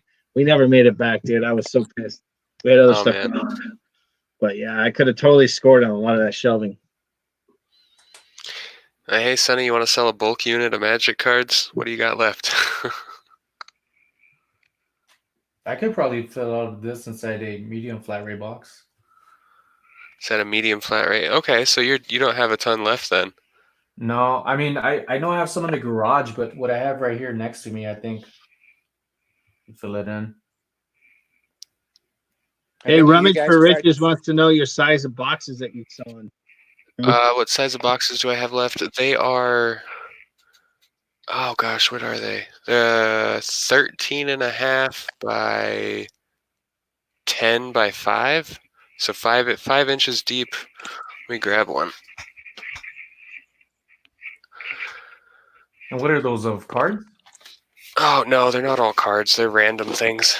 So like 13 inches long by 13 by 11 by 5.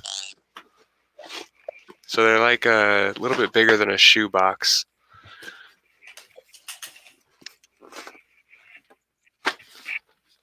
Wow.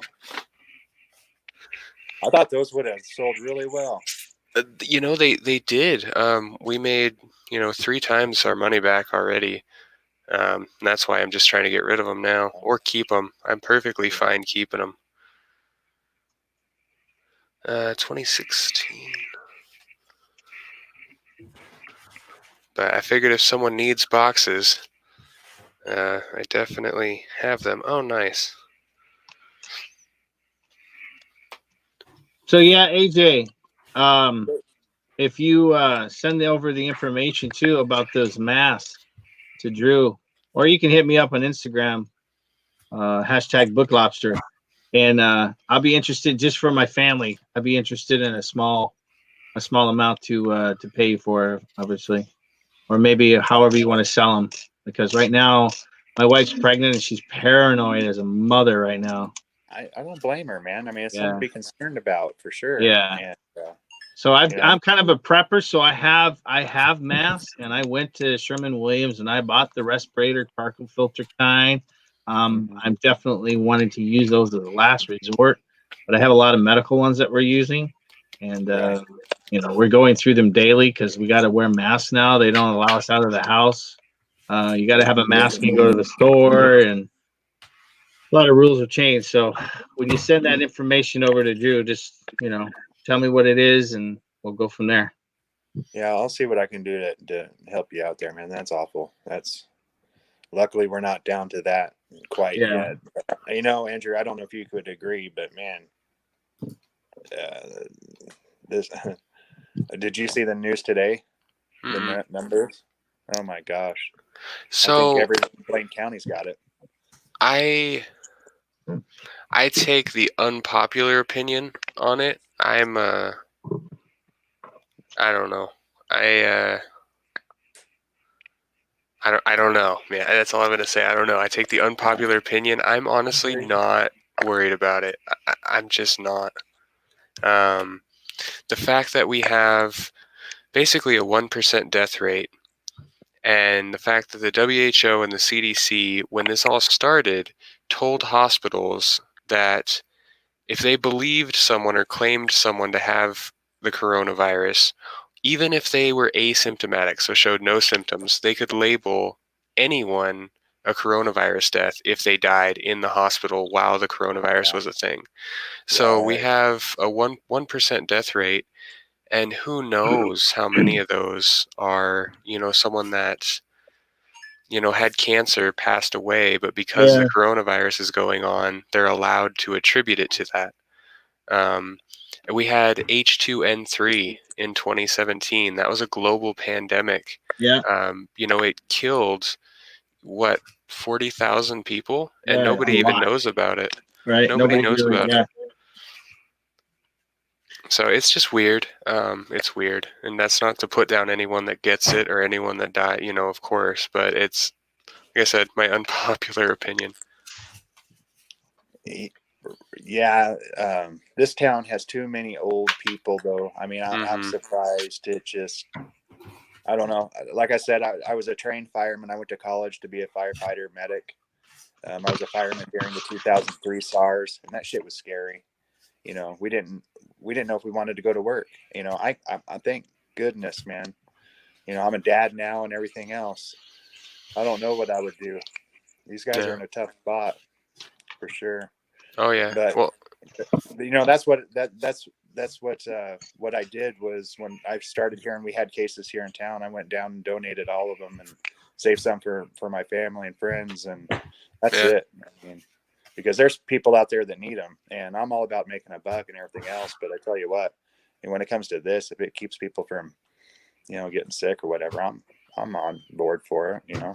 Yeah. Well, and even though I have that opinion that I have, I still, anytime I go anywhere, I'm fully sanitized, because there's someone out there, I don't want to pass it to someone else.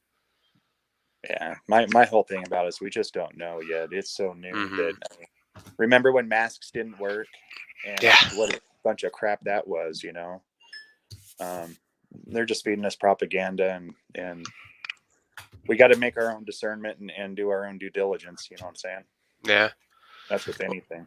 And it's interesting to see what's going to come out of all of it. Like what is this in preparation for?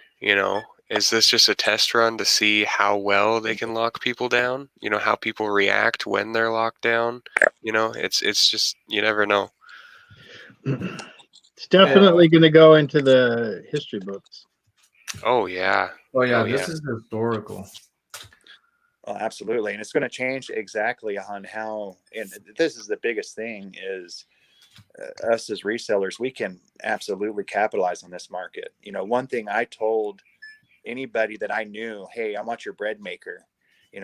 I knew when grocery stores started having the rushes that people are going to run out of bread.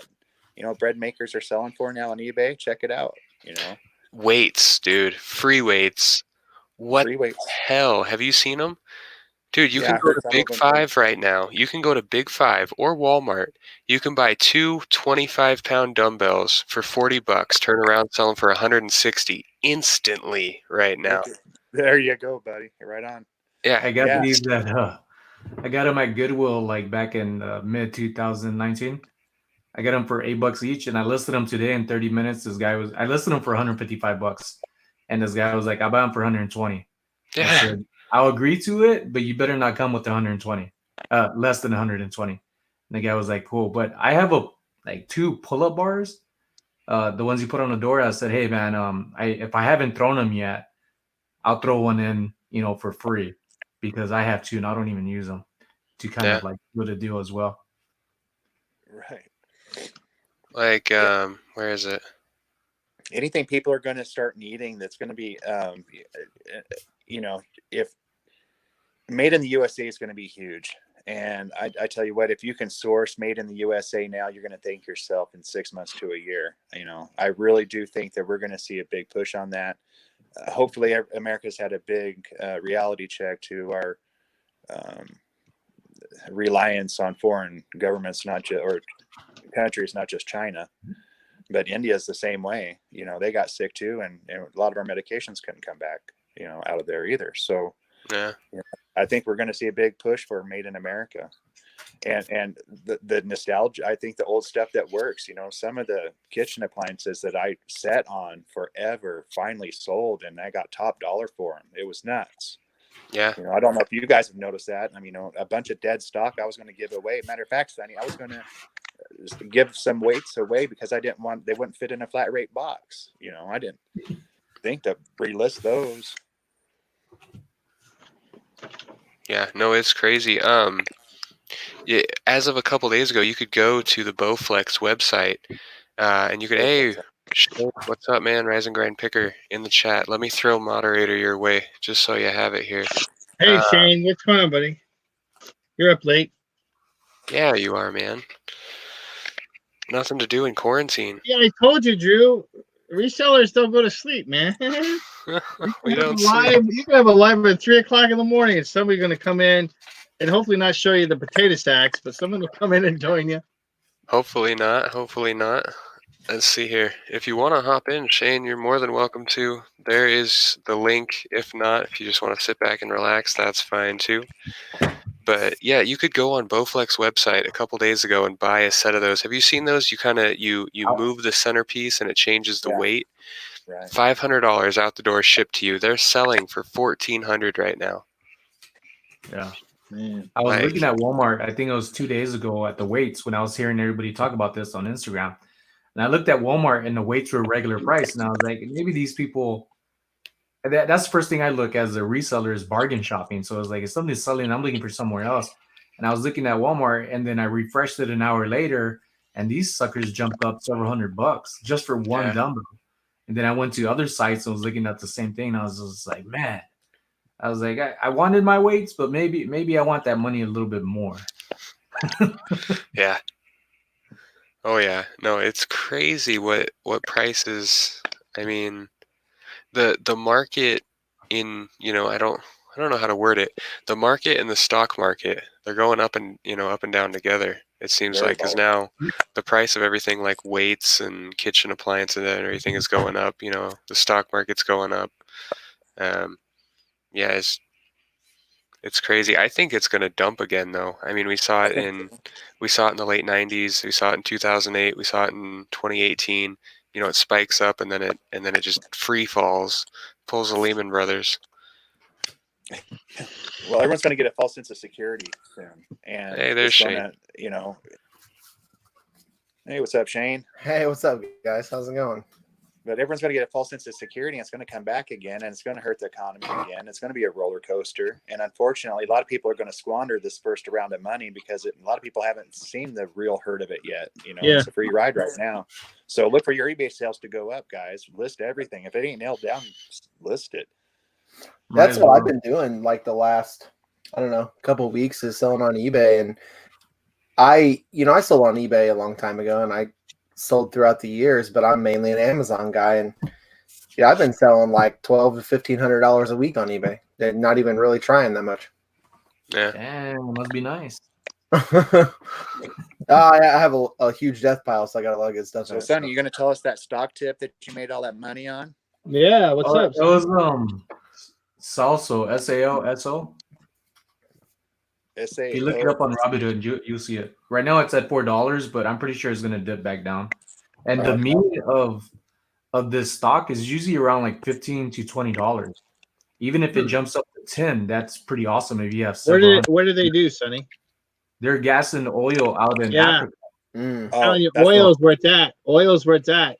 That So stimulus check and the unemployment stipend that they're giving extra, every cent of that crap that I'm getting from the government when it comes in is going straight to the market. The thing about this particular brand, because when I look into something, even if it's for nothing that comes out of it, I like to do research. And what I found out about this is that they are partnered with two major investors. And the investors who invest in them, I have already had issues with them before, back in 2008, and they backed them up. And if you're going that far to back somebody up to keep them afloat, they're getting something out of them. So in this case, I'm thinking they're not going to give up on them because they're getting what they need. It's Africa. They're not getting the same pay as U.S. currency. And also, I'm sure they're working on something themselves. So I had a really good feeling that they're going to come up. And I even told my friend what she was against penny stocks. And I said, I'm telling you, look at 3 months from now, even right now, look at 3 months back and look at everybody's stock creeping up. And everybody said, what's at the bottom? That's what you want, is at the bottom. Yeah, right. This is their like bottom. And even when it goes up $2, $3, my 240 something shares, went up to $4.20. And I banked a little over 600 and I was out. Did you buy it or did you buy it? And that's how it's done. I mean, Sonny, you look young, like a young man, young entrepreneur and everything else. Don't listen to the haters. I was 39 when I started my food business. I'm 39. Because I listened to everyone else, and all the haters were out there. Oh, that's a dumb idea. Oh, you why don't you get a real job? All right. Well, I tried it your way. I'm going to try it my way, and I'm a lot happier now for it. Yeah. And when in a market like now, holy cow! I mean, you can't go wrong investing in some blue chips. I bought Delta shares, believe it or not, for $23 a share. Whoa. It'll go back up. Yeah, it will. Did you buy options? It'll go back up. Sorry. Did you? I just recently started hearing about options from one of my friends, and when he was explaining it, a separate coworker that got me into Robinhood, and I asked this guy who got me into Robinhood about options with their fellow coworker, and he's like, "Nah, I'll never do that." And I like options the best. Like that's what I do because it's like money, So I started with $500 and I think I closed at $1,806, and I started in February. My Now, birthday is in October. yeah, nice. Dude, just keep doing what you're doing, man. You know, I'll but help you for some gifts.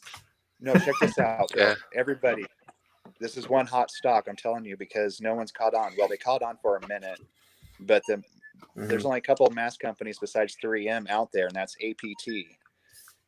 And their stock has taken a huge dump, but their earnings report comes out in May.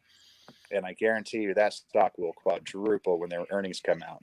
They got huge government contracts, and no one's running to the stock yet. Alpha Protec? Alpha Protec, yep. Yeah, I'm like an oil. See, I made a little over 1,600 off of about $110 last month on options. Yeah. Nice. I On oil and energy? No, I was playing the 10-year bonds. I was playing. Let me see if I can pull it up. The best one I did. Hey, I don't know if you can see it, but that was an overnight. $58 to 806 overnight. Yeah, options Beautiful. are the stuff. I made. Hey, Andrew, why don't you get a real job, huh? I made 350 bucks. Nice, man. 350 bucks when eBay had their earnings call. I shorted eBay and put it on a put, and it went down, and I was betting on it went down. And I made 350 bucks in like an hour. Yeah. Well, what it is it's the IV. So I mean, it's your implied volatility. It's not like the size of the move; it's how fast it's moving in that direction. And if in that day it tanked so fast, I made 350 bucks an hour and sold my options and got out. And I'm like, done. Yeah. No, I need to do a video on it. If you guys don't have the Thinkorswim platform, I would download Thinkorswim. It's what I use to look at all my options, because I spent a good year learning market finance and learning stock signals and chart patterns and stuff like that. And I have a scanner. It'll tell me when these 3 indicators all hit on a certain stock. It'll tell me what stock, and it'll if it's that's it. It's a little bit hard to run on mobile. It's better as a desktop application, but if you set up a good like a scanner, it'll tell you basically everything you want to know. It'll find the stocks for you, and it's free. That's awesome. I didn't even know about that. I just what I do is I run E-Trade in Robinhood. I'll look at the charts on E-Trade because the charts are a little bit better on E-Trade than Robinhood, and then I'll buy the options from Robinhood. Yeah. It's literally just learning the technical indicators, like your relative strength index, your Bollinger Bands, stuff like that. Well, and you want to look at like for options, like the trend. Like I know that eBay last year massively went down during their last earnings call, so I put it on a put, and it went down like $4 or $5 in one day. Yeah. Crazy. AMC theaters. There's a rumor that they're going to file for bankruptcy. I heard that. Now that would be a good one to put on a put too.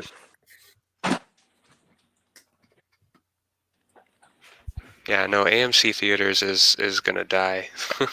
Yeah, and I love AMC theaters, so it's like sucks. It's sad. This year, I think this year is going to be the easiest year to sell $1 million of stuff this year.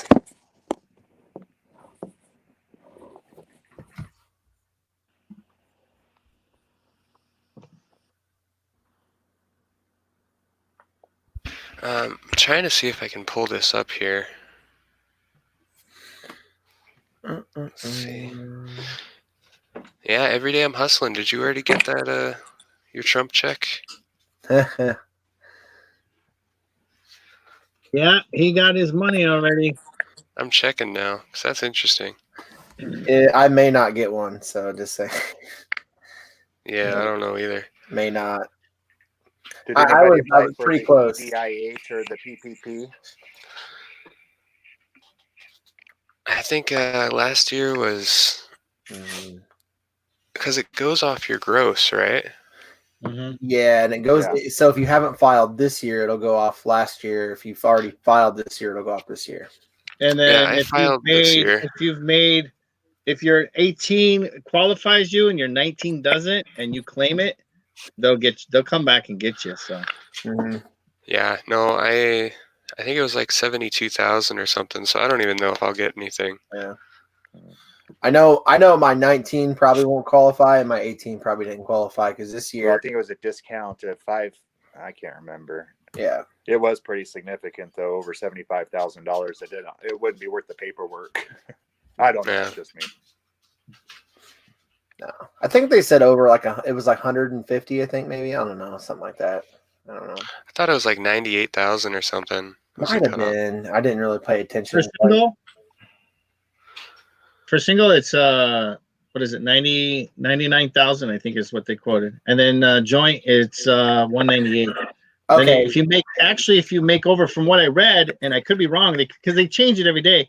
If you made over $198,000 jointly, you get a stimulus check, but it's not going to be the $1,200. It's going to be like $95 per every 100.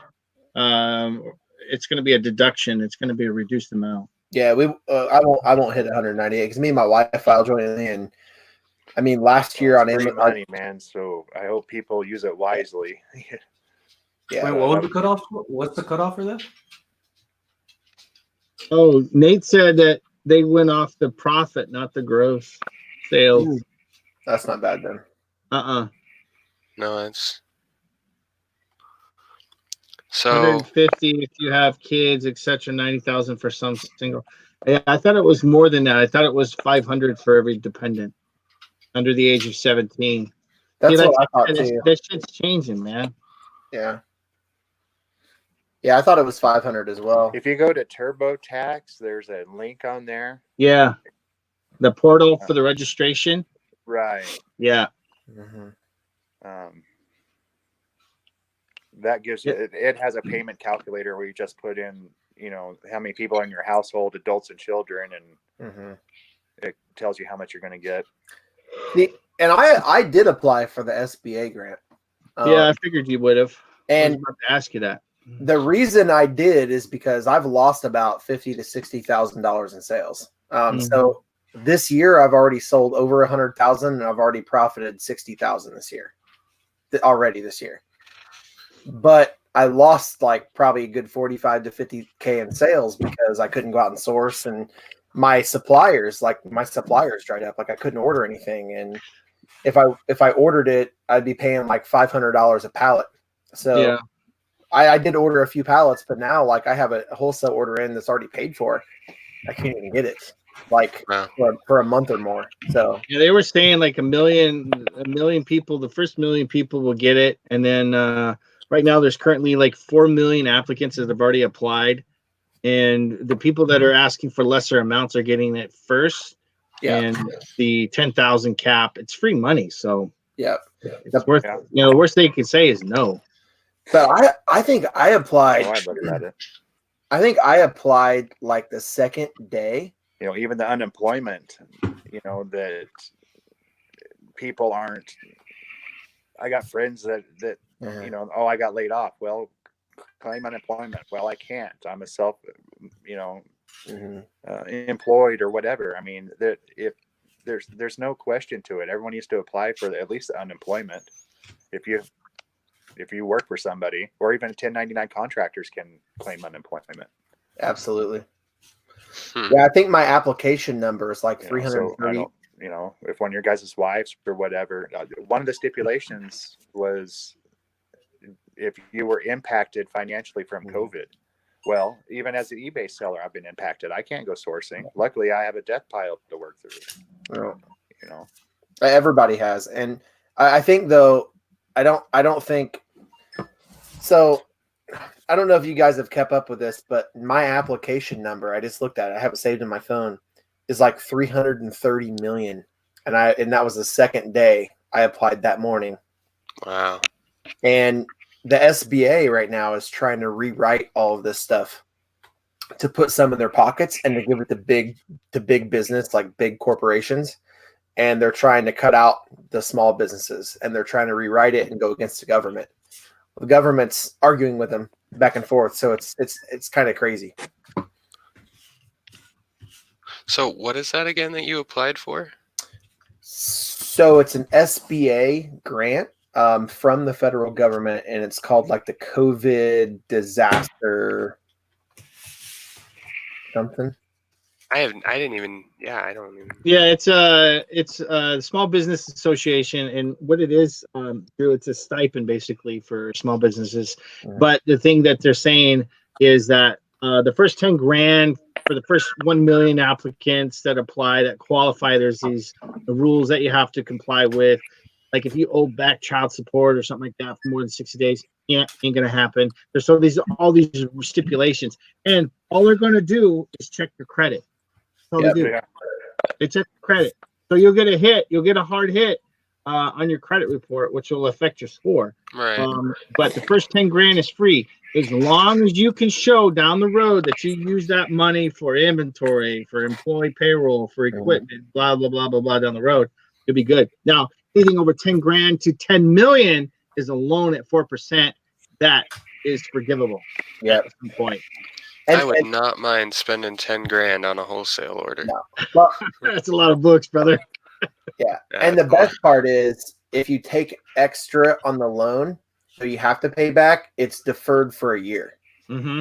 You don't pay it for a year. So I have bank paperwork in the bank right now to get a loan for, I'm trying to close out a deal on a 10,000 square foot warehouse. Wow. And so my bank just checked my credit. We're going to push the paperwork through next week. But I was hoping the SBA would come through before that because I was just going to take it out all through them. Use that money. Yeah, but I don't think that's going to happen. I don't know. I'm gonna try to stay optimistic. Yeah, man. I want to see if this will work here. I wanted to show this to you. See if I share screen. Yeah, it should pop up and then push everybody to the side. Nation window share. There you go. Woo, Hey. look at you, dog. You getting So- it, mate? This is my Thinkorswim platform.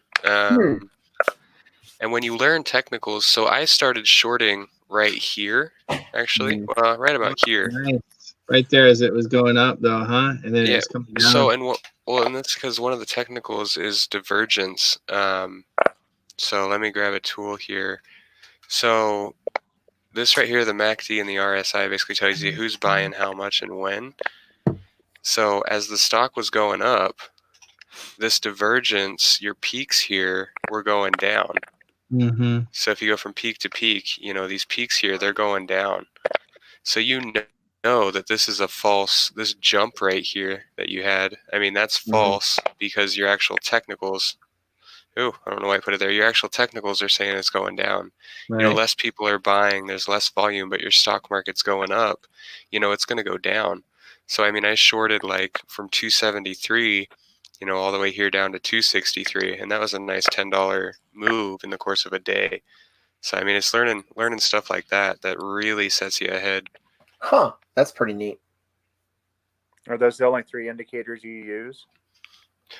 So it's looking, pretty clean right now. The only other thing that I use is it's called your VWAP. You can also VWAP. use VWAP's really good. Let's see. Quick study. All studies. Yeah, no, this thing is great and it's completely free. Sonny, have you ever heard about this and before? Robin? Or have you heard about No, I haven't. I'm honestly fairly new. Me too. What I was looking at for the past 3 months has been like my key dates, because right now I feel like media is pushing people on hope just to keep the economy afloat. And what I've been looking at these 3 months is that creeper going up. And but looking at like a year before that, previously at the different means. So rather than just the top of the spike or the drop of the spikes, I'm looking at the middle of what the average costs have been, or prices for these stocks, not so much of the peak and the drop. I'm playing that balance or that spacer that's been showing, proof that this is where they're at for all this time. But because of the virus, that's why everybody stumbled. So that's how I've been seeing it. But every little thing helps. Which is why I like following other YouTubers. and people anywhere. Just you pick their brains and you learn from, and they take as well. Absolutely. And thank goodness for YouTube, man. It changed my life. If it wasn't for YouTube, everything I learned has been on this stupid thing, Right. And yeah, I mean, as long as you have if anything, there's nothing you can't find on here, So, but I've just started doing the options and everything else, and I got myself in a mess. I have 4 options closing on the same day, and I didn't notice that I purchased that many closing on the same day. So I don't know if I can get out of them or not. Yeah, you can sell them. Andrew when he gets back. Yeah, you can sell them. What's that? Hey, do you know I screwed up and I bought 4 options that expire all in the same day. Am I going to be able to get out of those all if I start selling them off, or am I going to get hit for pattern day trading? No. If you already own them, you're fine. Pattern day trade is if you buy them. If I bought 4 options yesterday and I sold those same 4 options before market close, so our time like 2:00. If I sold them before market close, that's a day trade. Whether I sell 1 or 3 or 4, that's a single day trade. Yeah. So if you buy 4 at once and then you sell 1 the same day, that's a day trade. Same as if you buy 1 or if you buy 4 and sell 4. But if I buy 4 yesterday and I sell 4 today, that's a swing trade, and you're perfectly fine.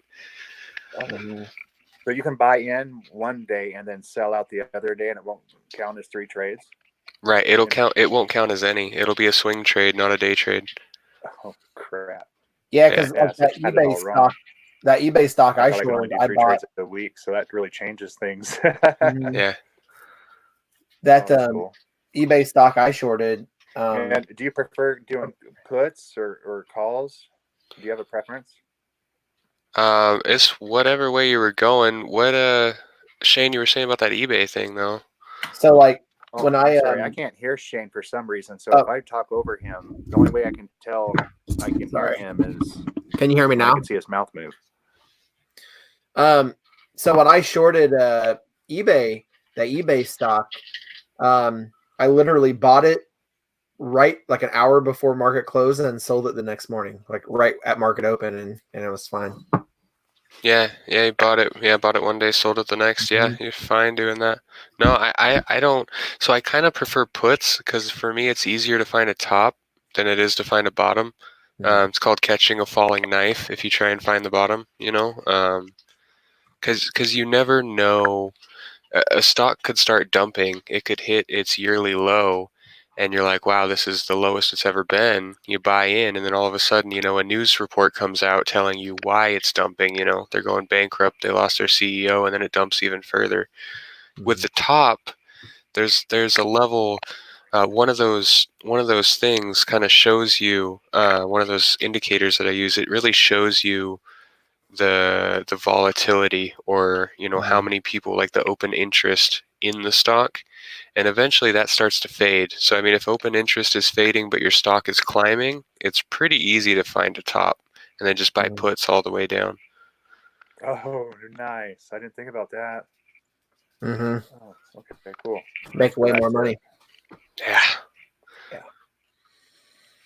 That's crazy, dude. Yeah, it's I'm pretty new at the stock market game. Like I just started probably like at the very end of last year. But I have like the reason I'm trying to buy some commercial real estate is I think that for one, the building I'm going for is bank owned. But I think there's going to be a huge commercial real estate fallout, probably in the next year or less. And there's going to be so many commercial buildings that they're not going to be able to fill them. I completely agree. And what happened, and this is what you got to look at.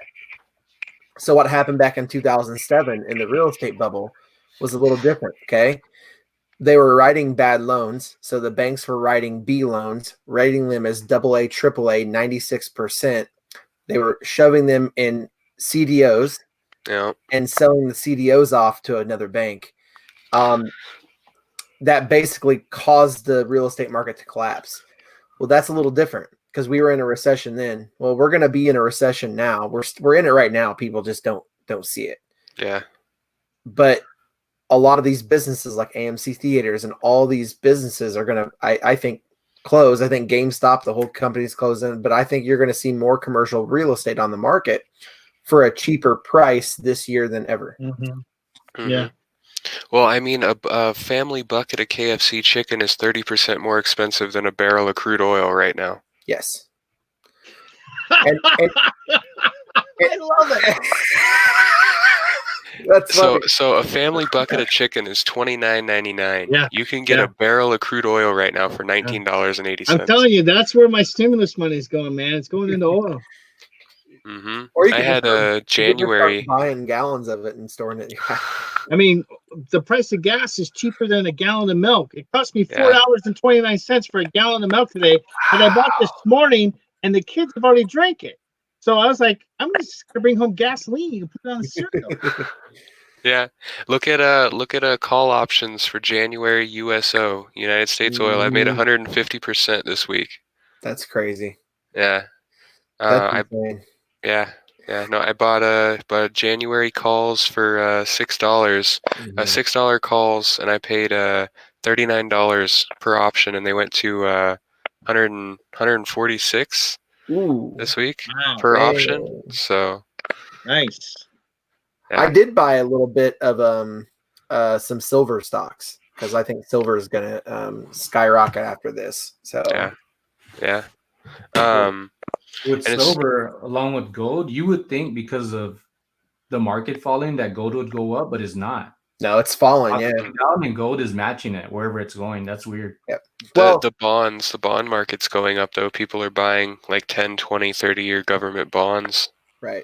But the thing is also with gold is gold backs our currency, which means it backs the Federal Reserve. So if gold goes to zero, you're going to want to take your cash out of the banks like now. Yeah. And that's the last thing you want, though, is for people to take the money out the bank, because that's when you really hit everything to the max, worst of the worst. But if gold goes to zero, you're going to see like all the old farmers and everybody just start pulling their money out. And then what that means is the banks don't have enough. So if you go to pull your money out, the banks don't have enough money to give you. Yeah, you don't want the 1%ers taking out their money. No, so you just want to like, as soon as you see that like go down to almost zero, you just want to go pull it. Yeah, well, that's what I did about a month ago. I pulled 80% of everything we had out. Mm-hmm.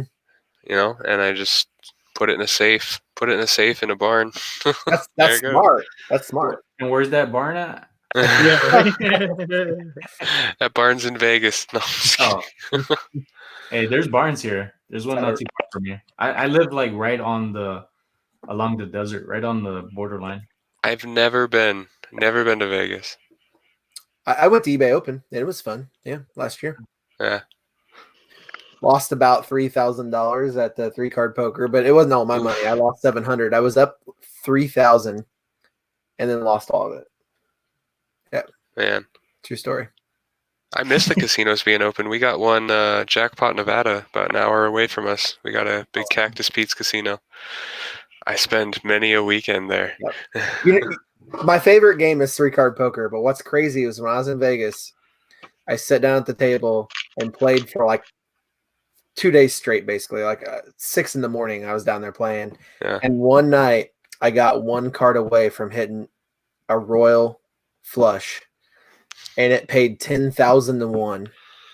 Oh, and man. I had $35 bet on that. Oh, man.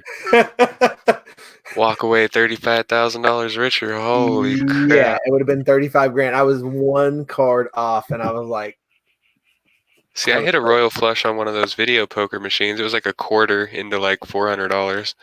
Dude, it's like crazy. But 3-card poker, why I love it is like you can sit down and you either lose money really quick or you can lose it very slow, or you can just make a ton off one hand. You sit down, there's 2 options. You either lose money really fast or you lose it really slow. Yeah. Yeah. But you never know. Like, even if you bet, like, you know, because you have the ante, you have the, you know, you bet on different, and if you bet like $10, you're looking at maybe, you know, you could potentially win $10,000. Yeah. I like the roulette table myself. That's where I live. I do too. That's nice. Yeah. It's one of the first bets if I when I go to gamble. If I don't like gambling, first of all, that's the red and green roulette. I'd do that. Ooh, Put $100 down and go from there. Yeah, see, that's what I do. I walk in, $100 on black, and that designates the way my night's gonna go. and if you lose, you're gonna be like, okay, I'm gonna go 3 crypto. I'm a big what's the double zero, the double goose Yeah. at the end. That's cool. But I always put my money on red and then I go for the green for the double goose. See, and I'm really colorblind, good friends so I with. play the penny slots. Oh, sorry. Go ahead, Sonny. Sorry. I'm colorblind, so I just play penny slots. Nice. Just to finish. They get you on those penny slots, though. I played Yeah. one jackpot not too long ago, and I put in $20, and it was 2 spins. That's Yeah. crazy. Have you guys ever seen a Japanese Michael Jackson CD? Ooh, No. Yeah. Very I've never. cool. I can't even find the CD. History in the Mix. Wow. I bet you that sells for some good money. It's all in Japanese though. Where did you find it? It came in a lot. We bought 2,000 audiobooks, and we got it along with like this other sealed stuff, like just Japanese. It was randomly in the bottom of the box. Dude, that's awesome. Nice. Like here's the Titanic in Japanese. Oh my gosh. Dude, those music, the imported music Wow. CDs are huge money. Really, dude, I Mhm. got probably 300 of them in a box here. They would sell. They would sell those most definitely because you got non-American Oh. native speaking, whatever you want to call it here. That Cats Ah, in there you go. Japanese, sealed. That's awesome, dude. yeah. Yeah, I don't even know. Oh, look at these guys. Those are guys. I'm trying to find that. Apparently, CD. I think maybe. I think that's a chick there. That's a dude. I think That's the a dude's chick. a chick. That's a chick. They're gonna do so. 2 Nah, dudes and 2 two chicks. dudes. Is It's, that yeah. Jackie Chan? Really young Jackie Chan? Jackie Chan Jr. See, like this right here is a Diana Ross "Touch Me in the Morning" CD, and this is the only active they have on eBay for like $325. That's crazy. Oh, what? But yeah, Japanese imports, man, they sell crazy money. Wow. Japan new import. Yeah, that Michael Jackson might be something. Then. And honestly, that's an active. But I've seen because I sell a lot of records on eBay and stuff like that, and I've seen Japanese imports go for a few $100, easy. Well, they got money. That's crazy. Yeah, Cat. So the Cats the movie just came out. That train wreck of a thing. I haven't watched it yet. I haven't either. I don't want to. I don't want But to yeah, watch. original cast recording. Cats Japan import. Interesting. I just got done watching the whole new season of Ozarks, so I've been kind of in tune with that. I haven't. I just- I got. I one just more. Dude, it's Sorry. really good. I just got through Tiger King for the second time. That's too much. Second Yeah. time. For the The second first time. one. The first one wasn't good enough for you to know not to watch it again. Oh no, dude, I'm Freaking hooked. train wreck, dude. My wife made me Oh, watch. that Titanic. Yeah. Oh, I love it, dude. I would watch 300 episodes if there were 300 episodes. Dude. Hey, he has a YouTube channel, so there you go. You're welcome. I think the funniest part, Does he? Yeah, Yo. and it has the hundreds funniest of videos part on of it all is when he was doing that campaign thing for his governor thing. He's in the pen with the gosh darn tiger. The tiger starts eating Yeah. his foot. Dude, he has hundreds of Shoot videos. at on the his YouTube cat. channel. Oh my god. Oh yeah, talking about that Carol Baskin. My wife. Am I makes even allowed to say that on YouTube? I don't know. Am I already Oh my getting God, sued? I Am I was getting laughing sued right so now? hard. She's Sitting there with his gonna- pockets you know she's gonna feed you to a lion, right? Yeah. Man, who goes on eBay and buys Victoria's Secret bags at 1:30 in the morning? Obviously, someone really bored. What state are they in? It's Idaho. oh. That's Oh, yeah. Idaho. Yeah, you're like 6 hours away from me, Sonny. why. Yeah. Dude, I've had more returns on eBay this week than I've ever had on eBay. I haven't had a single return in, hold on, knock on wood, in like 3 Yeah. months. 3 today, and that's the most I've ever had. I had a bullshit return. They gave me bad reviews for it too, for saying that they paid too much for it. It was too expensive. Gave me bad feedback on that. Mm-hmm. I didn't tell you to buy it. I got a return on a pack of hearing aid batteries on Amazon. It's not eBay, on Amazon. They bought it in last September, and they said they got the wrong size. It took him that long to Good figure it out. grief. Yeah. I'm Like your hearing's not the only thing you got wrong. I mean, it's Yeah. Strikingly, I haven't had a return on Amazon in like 3 days, and I'm just waiting for like the avalanche to come in. I'm like, oh man, like. yeah. But I've done on Amazon probably a little over 6,000 orders this year already. So it's just kind of keeping, my goal is just to keep the volume up. And Wait, 6,000 orders this year? Yeah. Oh, you scaled fast, man. I'll get close to 1 million this year. If I get back on track, I'll get close to about $1 million this year. So What are you sourcing through? Because man, I remember when your YouTube channel was like it just hit 1,000 subscribers. We were doing live shows with Bearded Picker all the time. He had his Monopoly video blow up, and I remember all that. Dude, I am sourcing every way I can. So I do RA. I do about 30% wholesale, and I got about 13 distributors right now. That probably four distributors like most Amazon sellers don't have. Like they do strictly closeout business. Yeah. Then I do like the rest RA and OA. So distributors. So you basically just have a distributor that's fulfilling a single product for you? No, I just buy it from them, and they. So it's like so I have basically like Dollar General. They have certain distributors, and I have a distributor that they have that I go through.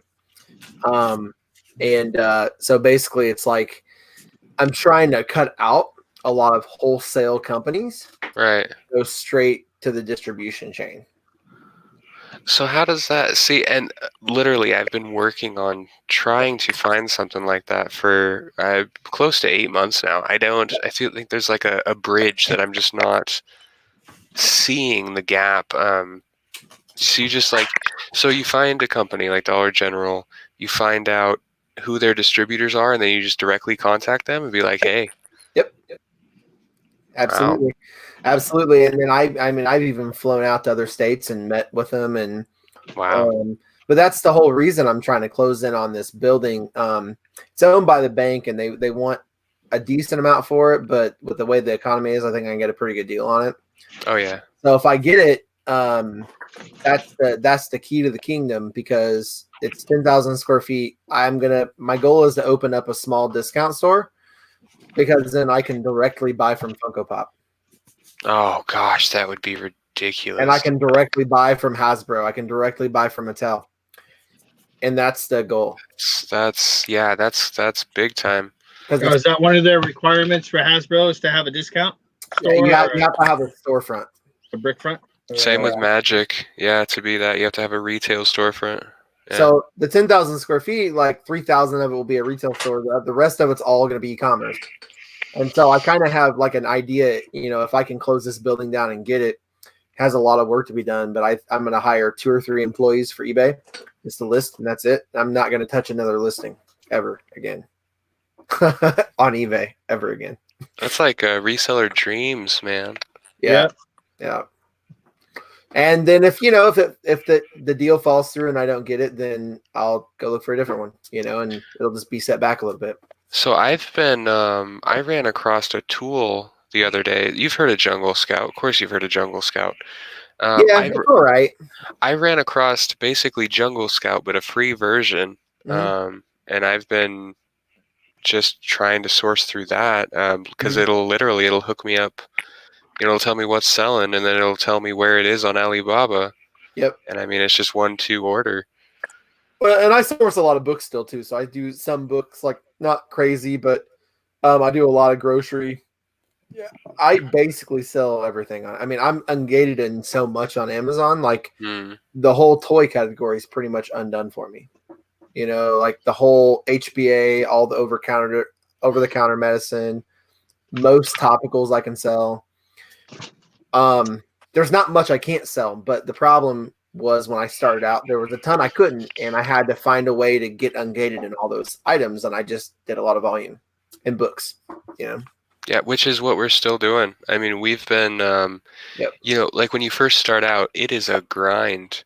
Mm-hmm. It is such a grind. It is a thankless, unforgiving, feet on the ground, 18 hours a day. Oh, You know. absolutely it is. And I think like the biggest thing now is I don't know, like it's not easier. It gets harder no matter what. Even if Yeah. you're engaged in everything, it's still hard.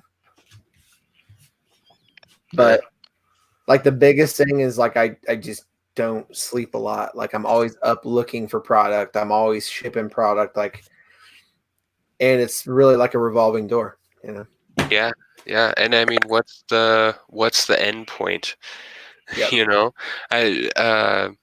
lady asked me the other day. She was like, "What is the, why do you want to make money?" And I pretty much told her, I said, I want to be able to sit on my porch in my house, not worry about money, in the middle of nowhere, Mhm. and I eat a bag of mushrooms and go have fun in my little, That's awesome. area. You know what I mean? Like heck yeah. Like Yeah. count me in, sign me up. Yeah, that's the end goal. That and help as many people as I can on the way.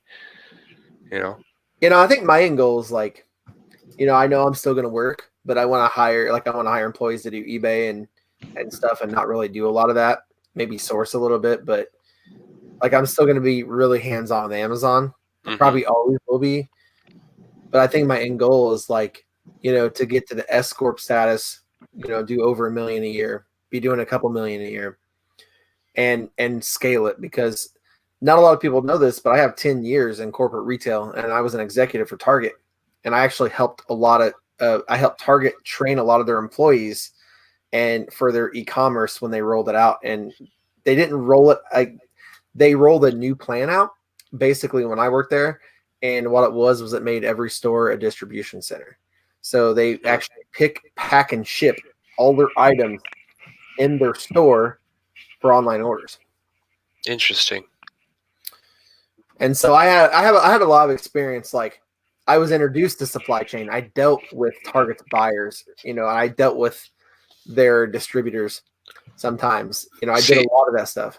And this might be something for you if you, which I'm sure you could, at this point where you are, if you had, it's so generic to say a course, but if you had, for sake of no better word, a course or a teaching plan or a lesson of X amount of videos or X amount of what that said, at the end of this course, you will have at least one, what's the word I'm looking for? Not refillable, but one product, that you can, because that's what I want. I'm listing one listing for one product, whether it be a book or a card or and it's, whether you're buying like a bulk wholesale box, you get a bunch of returns or whatever. It's still one product, it's not a refillable or a sustainable product. A one-off, yeah. Yeah, if you had a course that was like, I will teach you how to get at least one distributor for one refillable product, dude, I'd be all over that in a heartbeat. And I know the other problem is that with my method is like, I really don't have those either. It's crazy. And this is going to sound really insane, but I usually can never stay on the same product for more than a month because people come in and tank it. Now, the refillable, like if you had one product, like that is a perfect model for private label. Yeah. You it's you just get scary. one Rockstar private label product is really all it takes, but there's a lot of people that fail at it. Yeah, and then the people that win hit it so big. I was looking through it's called Unicorn Smasher. I don't know if you've heard it. Yeah, No. You've never heard of Unicorn Smasher? No, what is it? What does it do? Oh my gosh, dude. Okay, hold on. Oh, that's the other computer. Let me go on this computer. I forget which. I have a mouse for the other Will any computer. unicorns be harmed in the making of this? No. All right, good. Oh gosh, dude, I gotta show you this. So hold on. Yeah, this literally changed my life. This is why I'm not sleeping. That's awesome. Yeah, it's not the crack that you're making in the basement anymore. No. Maybe no. Oh, I can't see it on here. The crack you're making in your basement. That's funny. Unicorn Smasher. I gotta download. Is it a game? No, what it does. Where is it? Now I'm intrigued. Oh, dude. Oh, this is the one tool that is seriously changing the game for me right now. Like that, the scaling to big numbers. This is what's making it possible for me right now. Oh, it's a product research tool. It's a product research tool like you've never seen before. There's this one guy, just a meat thermometer, and I found it, a meat thermometer on Alibaba for $1.50 a unit. This guy's doing $80,000 in profit every month off of this $1.50 product. Whoa. Like, insane. So, That's Unicorn crazy. Smasher. So, let me share my screen here so you can see what it does. Share screen. Chrome tab. You have to download it, right? It's just a Chrome extension, a free Chrome extension. So I'm going to share this here. So you guys can see this. They must have started charging for it because they want me to buy it for $49. I just got it for free. That's like crazy. on this computer. So literally just type in Unicorn Smasher extension and it'll Oh, that's the pro version. Yeah. You just want to download that. Or is it showing you my screen right now? Yeah. Yeah. Okay, so say you go to Amazon and you type in meat thermometer. Mhm. Oh, I spelled that way wrong. Meat thermometer. Hey, but it still came up. Yeah. So meat thermometer, and then you go and you click this Chrome extension, which is Unicorn Smasher. Right. And when it comes up here, Unicorn Smasher, yes. So it's going to show you all the products on this page that you searched for, and it's going to show you the rank, the price, it's going to show you how many sellers, and it's going to show you, once it loads, the estimated revenue per month that they're making on this product. Yeah, that's pretty good, man. Dang. And then all you do is you go to Alibaba or DHgate or AliExpress, you find that product, and there you go. Right. That's crazy. I mean, this guy right here, $132,000 a month, number 3. So he's selling $132,000 worth of. In that. Oh man. So Unicorn Smasher, that's a product search engine? Yeah, so it's basically a search tool. So this right here, this basic meat thermometer is doing $130,000 a month in sales at $26.99 a unit. Yeah, Jesus Christ. Yeah, and it's just generic. Like, I guarantee you, if you go to Alibaba.com. Yeah, that's pretty crazy. Type in, like, I don't know, folding meat thermometer. All right, I got the extension now. I added it. Yeah, no, it's crazy. Like, look, there it is right there. $4 a piece. Here's one for $1.60. Yeah. That's basically the same thing, that this guy is doing $130,000 a month on. Well, and you could probably even reverse search that product and find the exact place he bought it at. Oh, yeah, you could Google image search or something. It's probably from DHgate, or it's probably, I know a guy in China, and he works as a liaison. I could pay him. I could give him this item and pay him to find it a factory over there that can manufacture it for me. That's crazy. But yeah, no, Unicorn Smasher. It's why I'm not sleeping. I'm typing in everything I can and just being like, all right, where can I find it? Is that a free app? It's a free Chrome extension. Oh, okay. Yeah, it's pretty impressive. That's a pretty impressive thing for being free. To be honest, it's pretty crazy. Jungle Scout charges $600 for the same code. Well, I'll be honest with you. I've never really liked Jungle Scout. Really? I tried it for free for a little bit. It's okay, but a lot of the information is not really that accurate. Some of it is, some of it's not. You just gotta really be careful. But yeah. I've never really used like a product research tool like that, which is gonna sound insane, but the only thing that I've ever used is the Amazon app and Scoutify too. And yeah, Scoutify is great. It's really about it, and Keepa, of course. Keepa is Keepa. Huge. Yeah, no, the Unicorn Smasher though. I mean, it's changed the game for me, and I discovered it 4 days ago. Yeah, so. That could literally. I mean, it's pretty nice. Yeah, no, it's a whole new game when you can literally look at all what's behind a product on Amazon. It's very interesting. Yeah, especially when you see things that have one seller. It's like, and you're like, where do you, it's really at that point, it's about tracking down where they're getting it at, tracking down all that stuff. Yeah, I made an order yesterday on something I found on Unicorn Smasher, something like it. Mm-hmm. But I'm gonna write an ad copy for it, and just do a whole really professional looking listing and see what happens. I'm getting a unit at $1.59 shipped, and I think I can sell it for $12.99. Well, and the best part is like this, okay? And here's how you make the listings and optimize them. You get something very similar to that meat thermometer, okay? Mm-hmm. And if it's very close to that person's, you kind of steal a little bit of their title, all their keywords, but make sure none of the keywords have like a brand name in it, because you don't want to use it. It's an IP claim if you use it. Just make sure like you look at their keywords and you use very similar to the keywords they're using.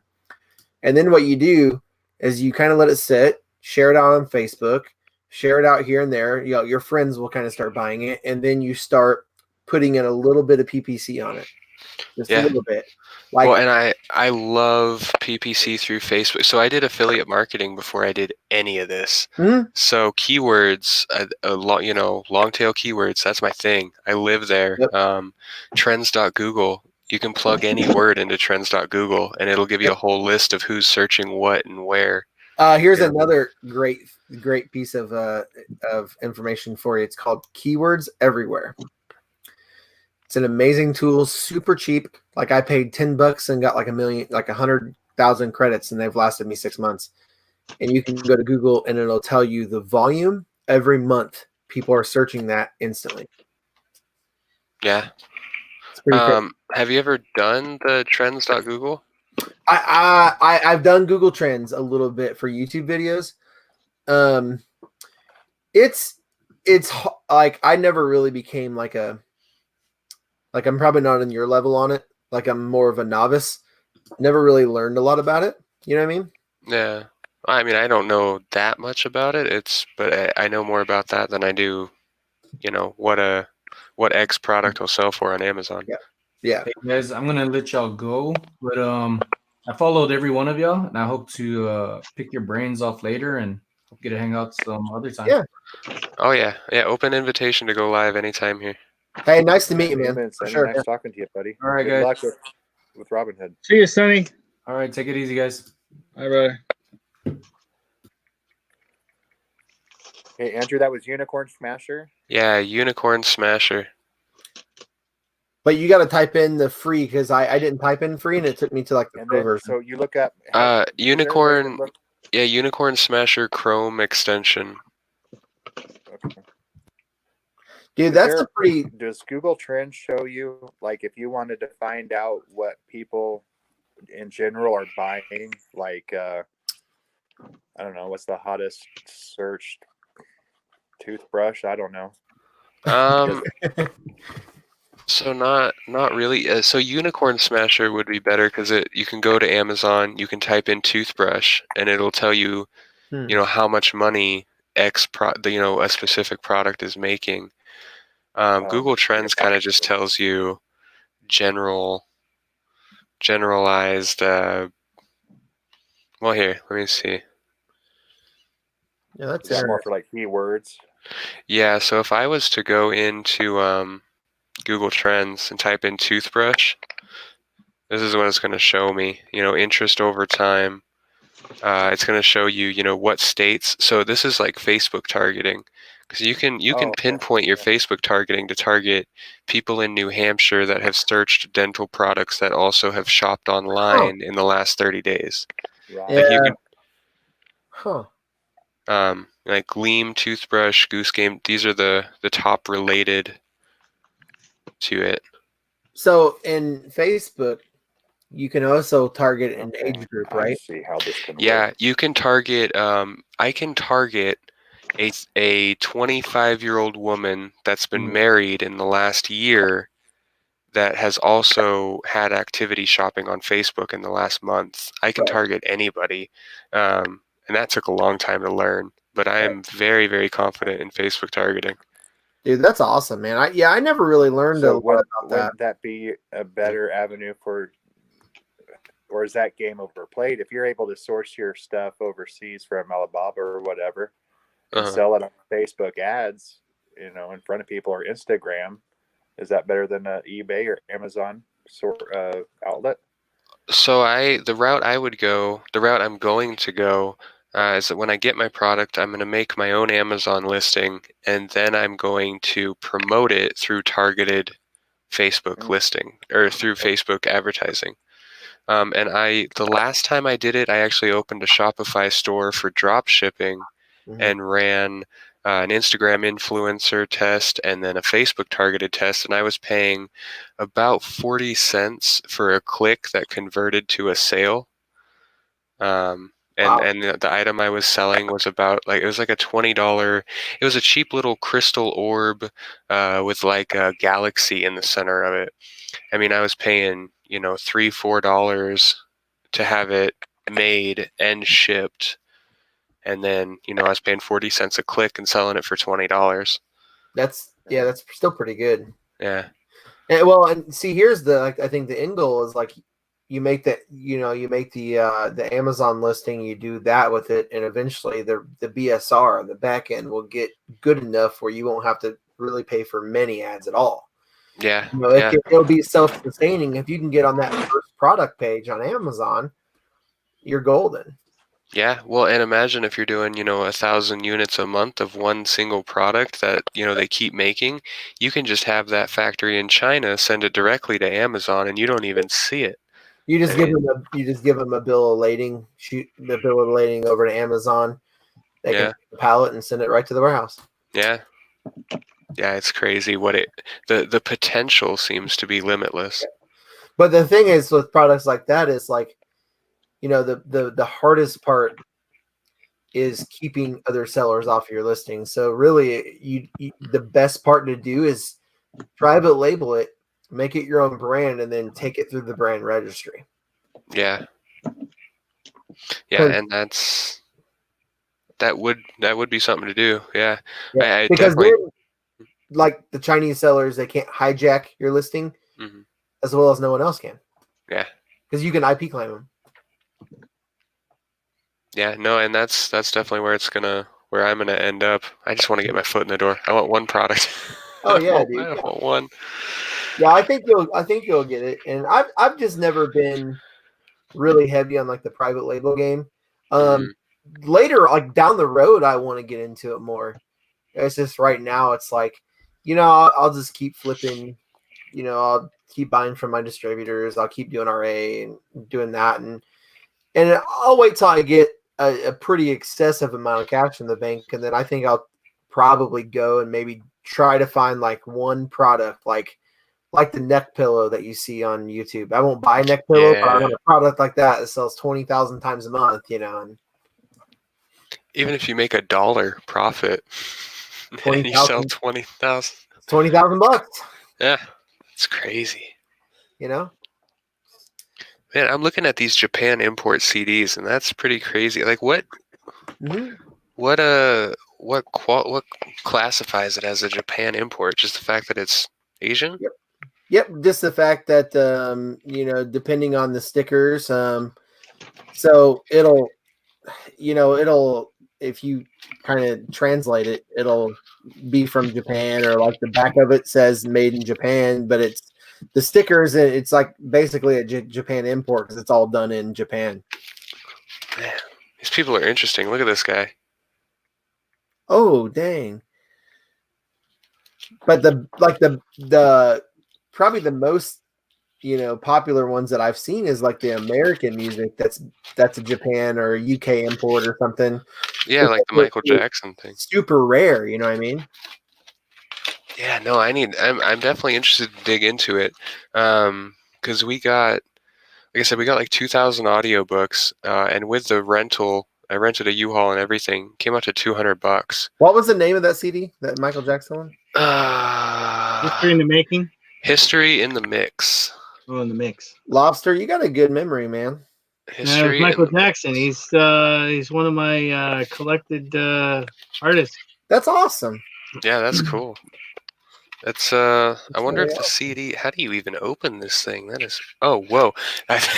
It, Holy it'll crap. probably a butterfly open, right? No. It Slides? slides. Oh, nice. What? Yeah, we don't get that here. Wow, that's nice. Is That- that Is it the a dual? actual? Is it a 2 disc or is it single? It's single. Oh wow, it's in perfect condition. Yeah, that's really nice. I didn't think it was it at first because look at that. It doesn't look like Yeah, that's it. Because definitely. you can Yeah, that's definitely it. This looks heal the very world. different. Remember the Yeah. Time. Yeah.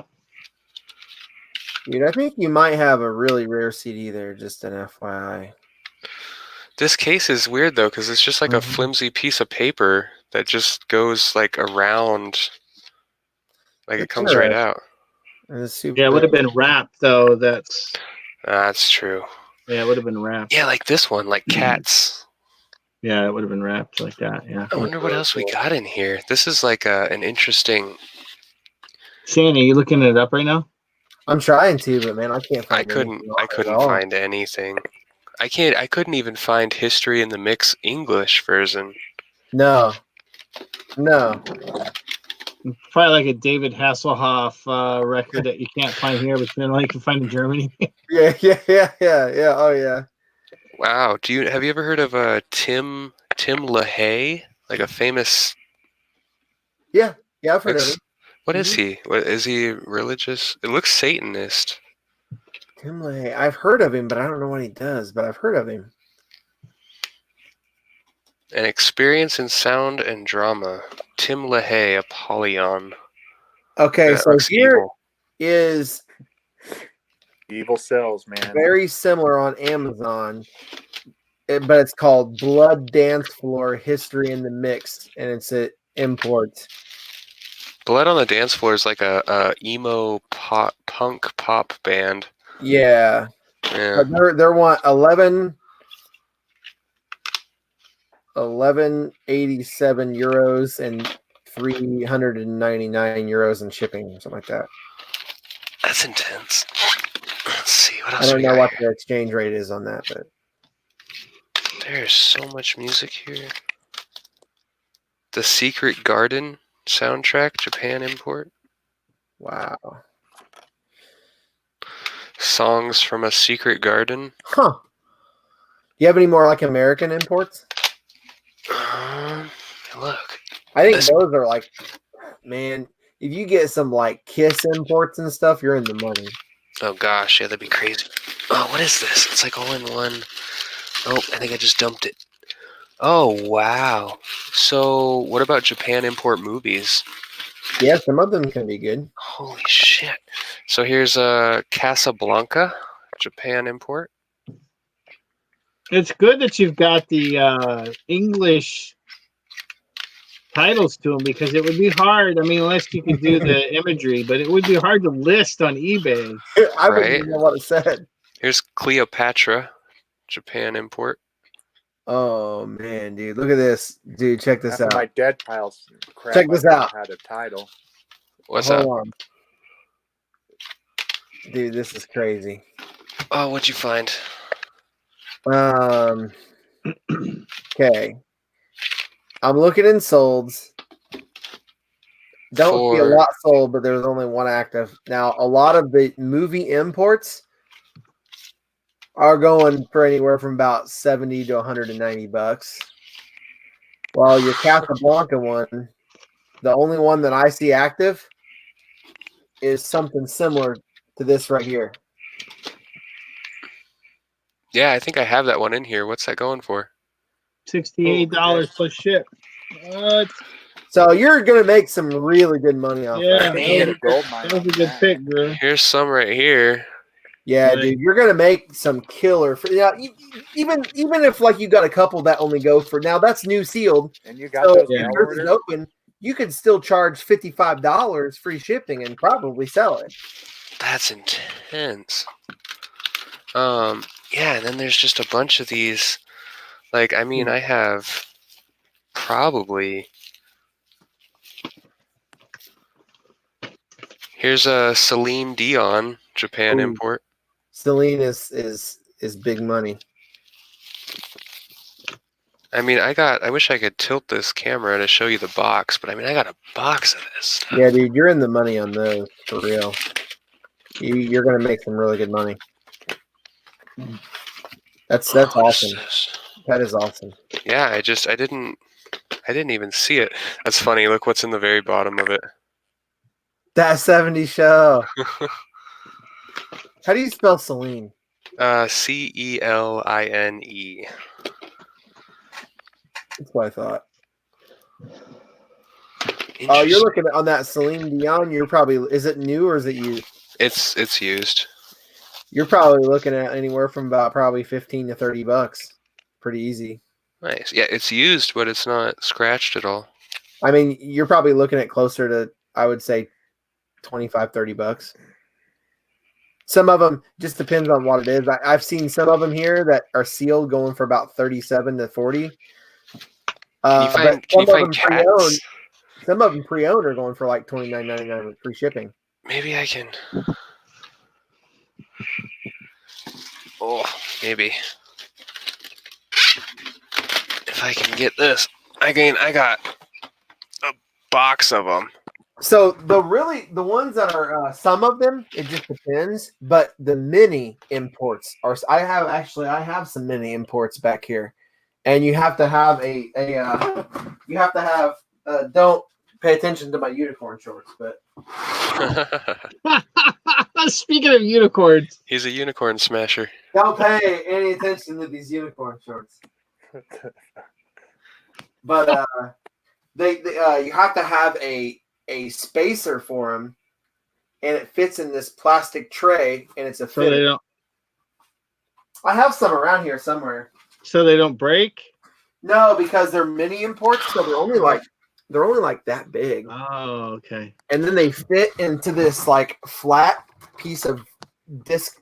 It's like a flat piece of plastic, and it has a hole in the middle. Uh-huh. And it fits in there, and then you put it in your CD player like that. Oh. Wow. Yeah. Yeah, I had no idea there was any money in these. Oh yeah, man. Like, Dude. Dude, if you don't want them, send them my way. I'll be more than happy to put them online for you. all right, me and Lobster will go halvesies, and we'll Hell yeah. $10 each shipped, and then Oh, yeah. free shipping, $10 for all of it. $10 each shipped, minus the Michael Jackson. Yeah, so $20. Because that's going to my Free shipping. collection. I mean, yeah, probably just look through them. I don't know. There's a ton. There's probably, 150. So you got what, 200 Georgies invested in that one with the truck and everything you said? Yeah. You'll probably make it back within 5 DVDs. See, I made it back. We sold like 600 John. audiobooks this week. Wow. Are you listening to those on Bought that lot Amazon off or of eBay? eBay. eBay. Yeah, I listen to them. eBay, lots of 100 to 150.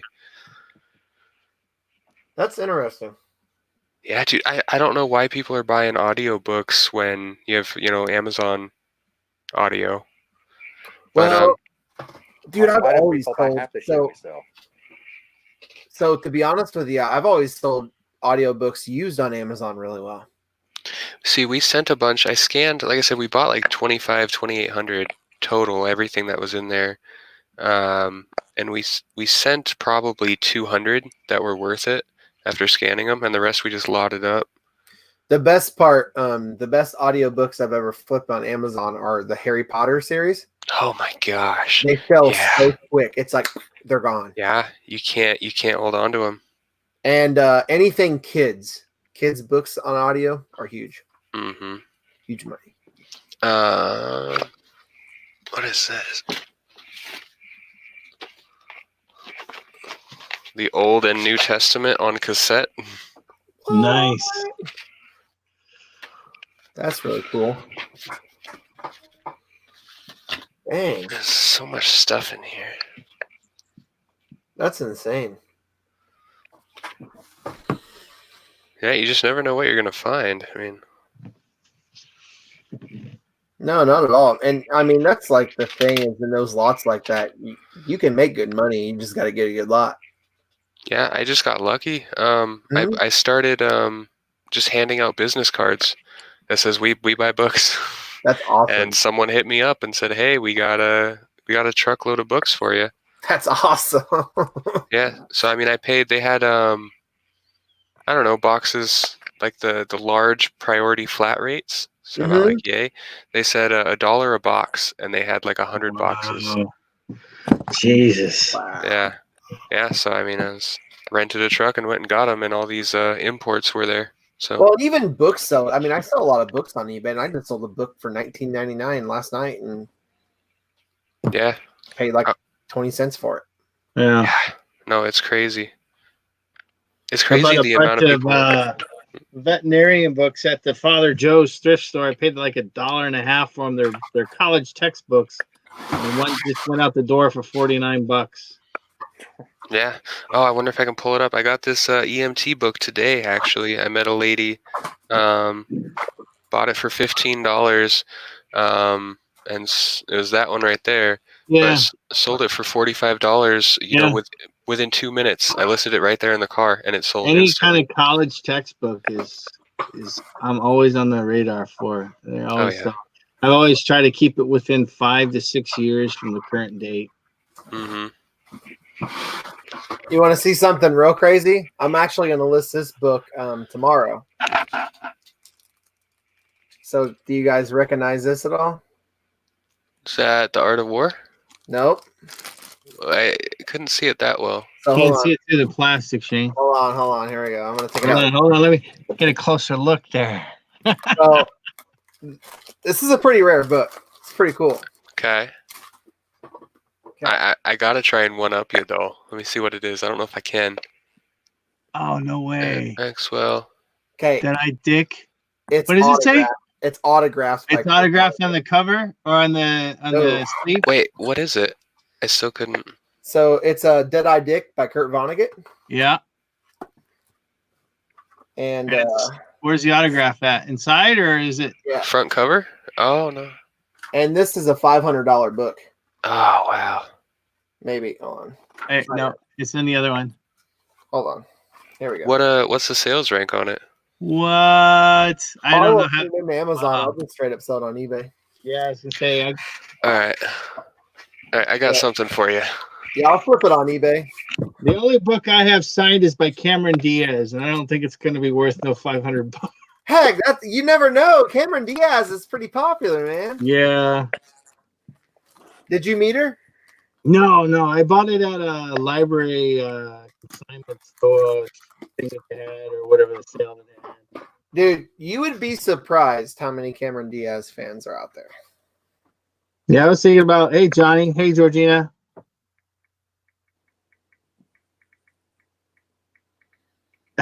YouTube has found Lobster for me. Oh. Now I'm looking up a signed autograph Cameron Diaz book. Oh, what happened to AJ? Technical error. Dude, that almost looked like you fell over. Yeah, I was gonna say I fell asleep, man. Reseller down. Somebody call 911. Hey, signed out first edition Cameron Diaz books are going anywhere from like $39 to $50. Yeah, that's what it is. First edition. Okay. There you go. So I found this guy. Yeah, I got her on Amazon right now as a collectible for $50. Is Cowboy Artists of America. Ooh. Okay. Sleeved, one of 350 copies. Wow. So Cowboy Artists of America, and it is it has all the art in it, just beautiful work. That's cool. Black and white? Oh no, it's colored. Oh, wow. Nice. So, and then the first page, the front page, right when you open it, you have every artist's signature. Whoa. Holy crap. That's insane, man. That's Yeah, awesome. So I got this guy for $20 at a local antique shop, and it comps right at $1,200. Yeah, Awesome. that's crazy. Yeah. Have you it's looked on up my to mind. see are those are actually printed autographs, right? Yeah, they're not auto pen. Dude, that's gonna be some nice bread right there. Yeah, if it ever sells. I've had it for 7 months now. It should sell though. I mean, because of the content. The Native American cowboy western thing is very collectible. Oh yeah. Well, and like that Kurt Vonnegut book I got, I know it's going to sell slow, but it's just going to take the right person to come buy it. Oh yeah. And by the time it sells, your initial investment, you're gone. Thought about that. Yeah. And I put And this guy.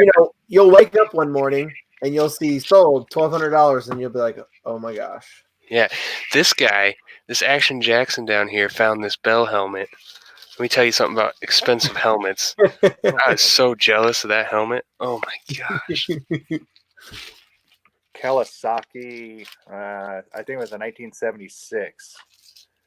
Bottom shelf of the card at the DI, spent $5 on it, and I think I sold it for $7.90 plus shipping. That's insane. Yeah, dude, helmets. I start looking at helmets because of that guy. Wow. Yeah, helmets, motorcycle helmets. $790. That's crazy. That's awesome. Yeah, that's really freaking awesome. My buddy, I hang out with Eric Dominic a lot. He's always in the chats and in the reselling community. We hang out like on a peer.in a lot, and just privately chat. And he picked up a book at Goodwill Bins last year, I think, and sold it for $2,500. Oh my gosh. It was crazy. That's kind of like your $1,200 book. It's just so insane. It's just a lot more. It's just insane, man. It's just like. So, Oh, any sorry. what's that? Talking about real estate, GameStop just announced they're closing 300 stores That's exciting. and potentially shuttering the whole company. Oof. Good thing I'm short GameStop. That's a good thing. Any football fans? Any of you guys? Depends on the team. So I have this. I found this a while back, and I can't find it. I looked for it, but of course, John Heisman. Mhm. Everyone knows Heisman. Yep. So 1922 Principles of Football. Ooh. What? John Heisman that I picked up a while back. I can't find the book back there right now because it's a mess. But That is cool. yeah, How much you got that listed for? $100. Not much. The autographed copy is 15 grand. But okay. Dang. yeah. So they announced they're going to be closing when, Shane? They haven't said yet. Probably after this COVID stuff kind of ends out, they'll probably announce a date so they can liquidate stuff. Would be my guess. Because they're going to probably want to make money off of it, as much as they can at least. So they're probably A going lot to. of people are going in and buying games right now and units. Yep. It hasn't tanked yet. Matter of fact, GameStop went up 14% yesterday. Or That's odd. Thursday. It's really odd. Who's your competition right now? Best Buy? Walmart? Probably No. Walmart and Target. Mm-hmm. Gamefly. Never heard. Yeah. That's where you rent them, right? Yeah, you rent them. They'll ship them to you. Keep them however long you want. Ship them back. Yeah, I've heard of that one, and I heard it's pretty good. A lot of people like it.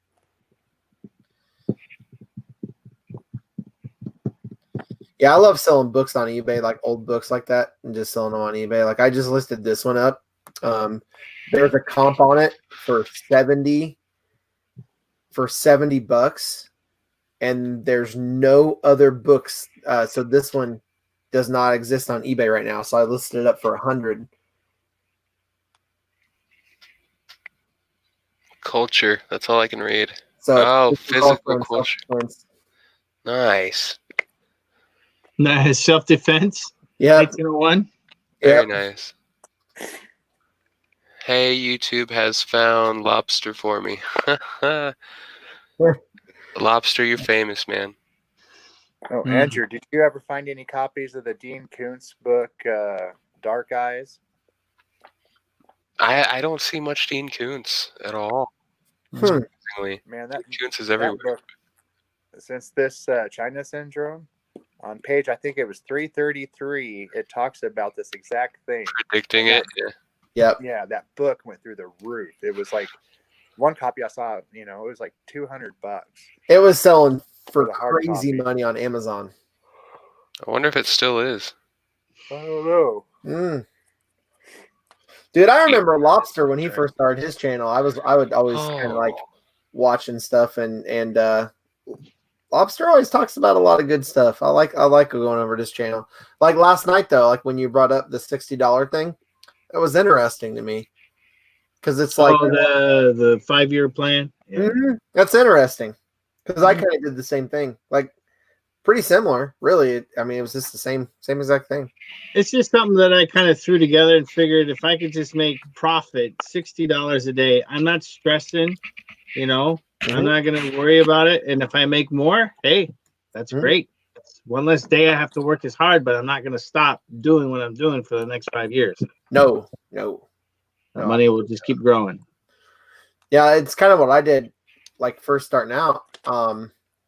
Exactly like what you explained, and then I just kind of, I've been selling on eBay off and on since 2006, 2005, 2006. So for me, when I got into Amazon, I just set bigger goals. You know what I mean? Yeah, it was. Yeah, it's same with me. When I started back in January watching Andrew with his books, I got started with that. And that's when I kind of just said, if I could just make a few extra dollars with Amazon, that'd be great. Because at the time I was doing eBay and I was doing it really part-time. And Amazon just took me to a whole nother level. I mean, I said it before in videos. I've made more money in Amazon the last 12 months.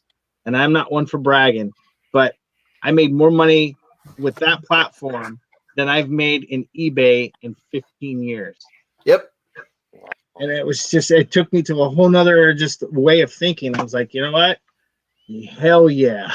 Well, and me and Andrew, like we collabed on a few videos. Like he came over and did some live shows with us, and like me and him, we're talking. It's the same thing. Like, but Amazon's not meant like for everyone. Like some people can't do Amazon, but if you have the mind for it, you're going to succeed 100%. It's all about the way you think. All it is. Yeah. Then it's just figuring out how to teach people a different way to think. Yeah, it's hard. And most people, they'll fail at it. They'll quit. They'll go back to eBay. Yeah. And I actually prefer Amazon. I think it's easier. Me too. It's a lot easier. Yeah, I agree. Dude, when I take pictures of 100 items and I sit down and list those, I just want to jump off the roof of my house. Yes. Yes. You know what I mean? I see the advertisements for Bakari, and they've got this thing where you just snap a picture, put in the description, and boom, you're listed. And I'm thinking Amazon's easier. I just put in my quantity, my price, and submit, and my SKU or whatever, and off I go. It's done. It's a done deal. Yeah. I love it. I appreciate it. I gotta get off of here. It's 2:17 in the morning on my end here. Okay. Yeah. So hey, thank you for jumping in. Yeah. Yeah, I appreciate it. This was a lot of fun. Make sure you hit up Drew about that information we talked about earlier, and we'll discuss. Yeah. Further. Those polybags. Yeah. Yeah. I'll text you. All right. Sounds good. Nice meeting you. All right. Yeah. Take it easy, man. Have a good night. Nice meeting you. Good, man. Keep listening. Oh yeah. All right, guys. I think I'm gonna follow him because I'm gonna get up early in the morning and I got some shipments to do. So yeah, I'm gonna probably step out too, Drew. Hey, yeah, no, I'm there too, man. We're like 3 hours now. Thanks for having me on. Hey, either of you guys, like either one of you, like both of you guys are welcome on my channel anytime. So if you want, you gotta just get on there more. You've been kind of slacking a little bit. Dude. I know, man. I know it's crazy. And the crazy part is I'm so busy. It's like it's understandable. So are you still working for the man now? No, you're done. No, I'm totally full time. But the reason, so I'm trying to start YouTube back up.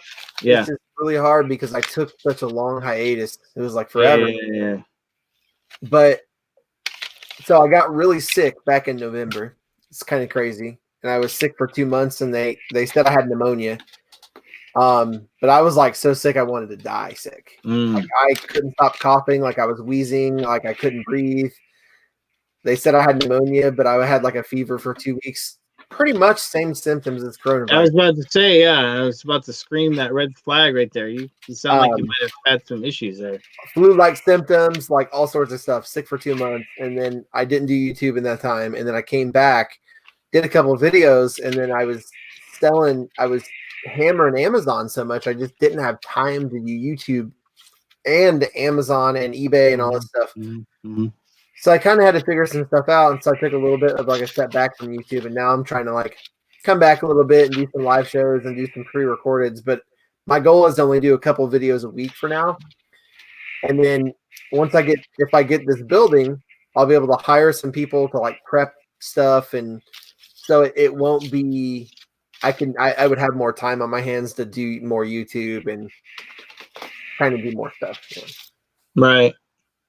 So have you talked to Scott much lately?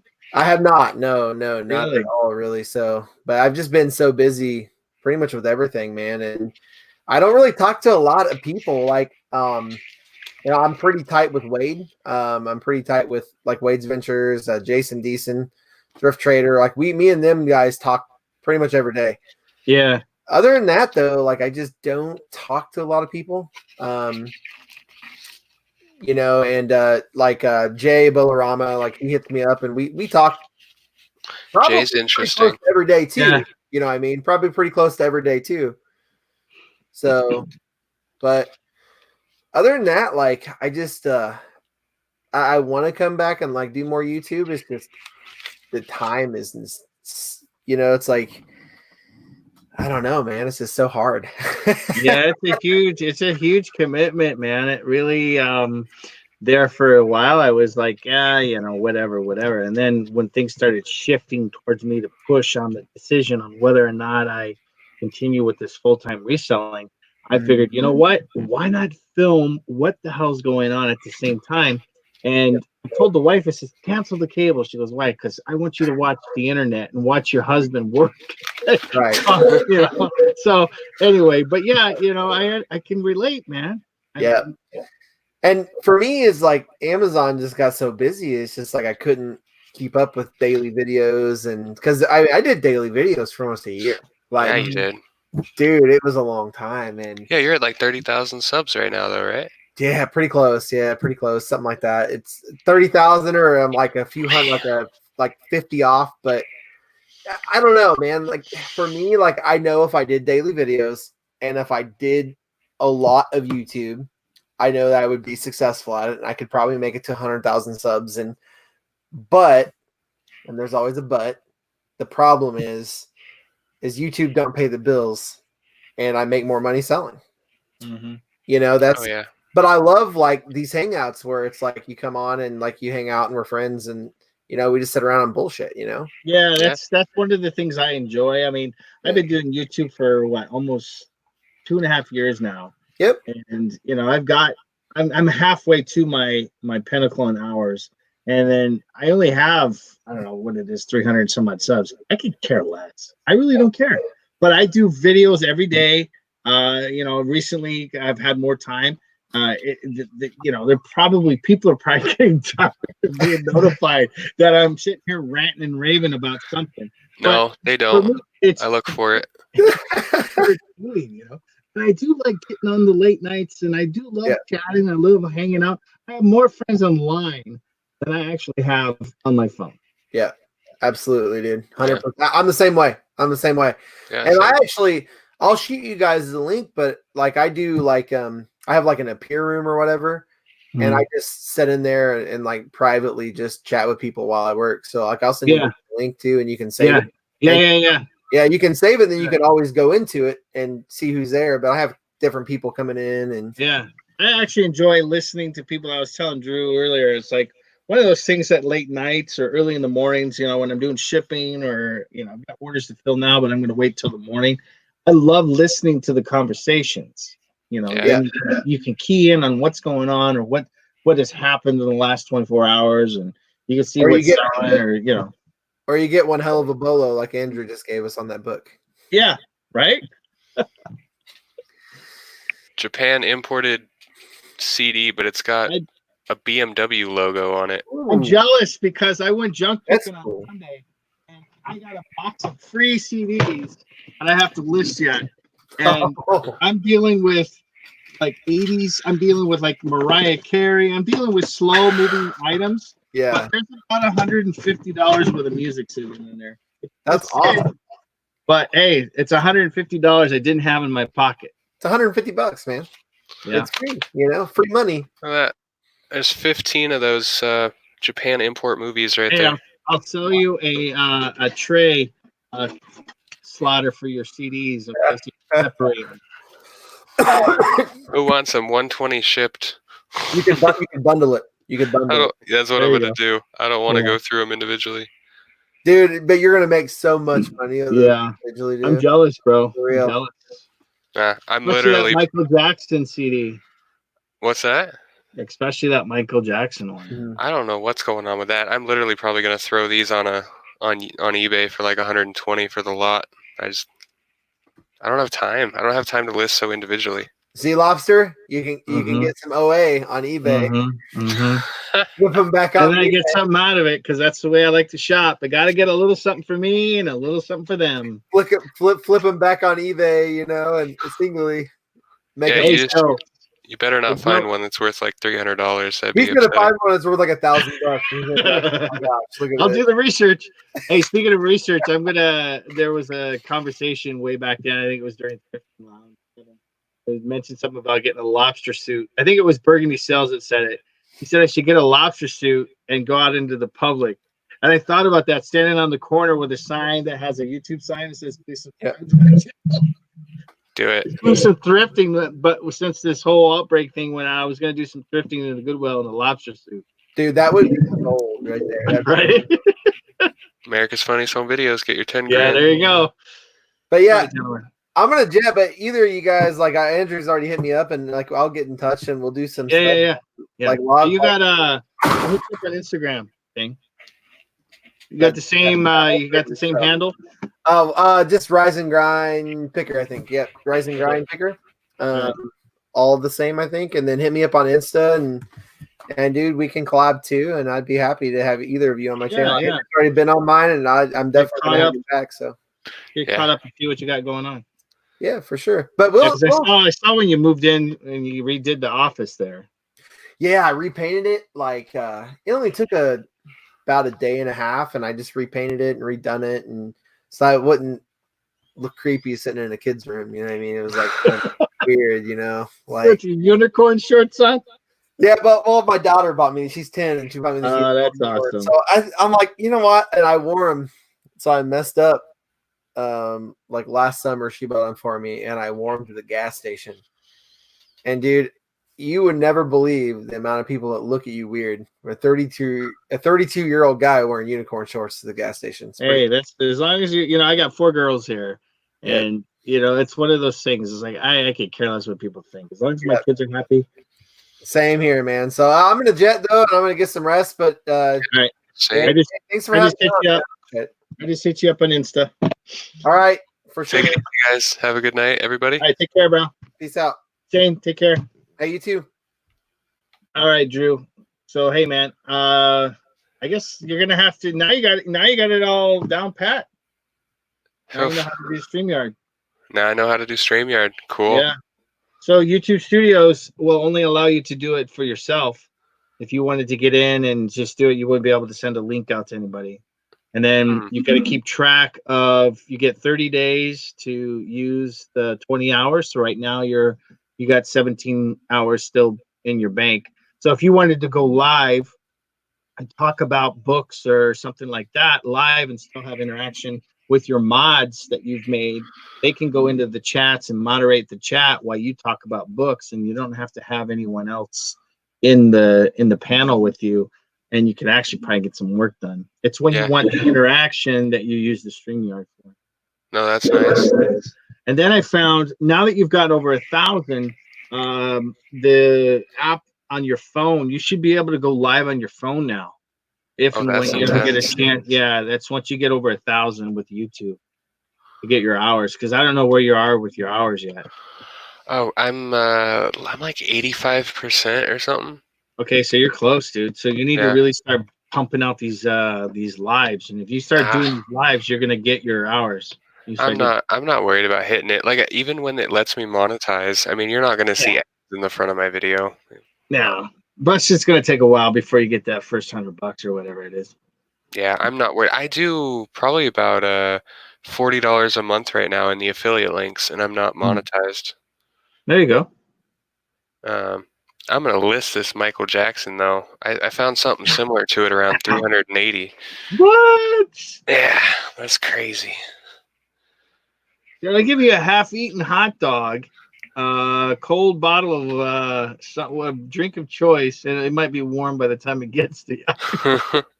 Yeah, but let me know how much the thing sells for. Look at the art on the back of that. It's like a. What year is that? Can you tell, or it's all in Japanese? 1999. What? Hold on, let me turn my flashlight on. Yeah, 1999. Michael Jackson Music Records. That's crazy, dude. That would have been during the time of Man of the Mirror. Yeah, so this has Heal the World, Remember the Time, Childhood, You're Not Alone, Earth Song, Stranger in Moscow. Song. That's You are not. Oh wow. Alone. Billie Jean and Beat It are on here as well. So those are all of his greatest hits, pretty much. But yeah, great. Crazy.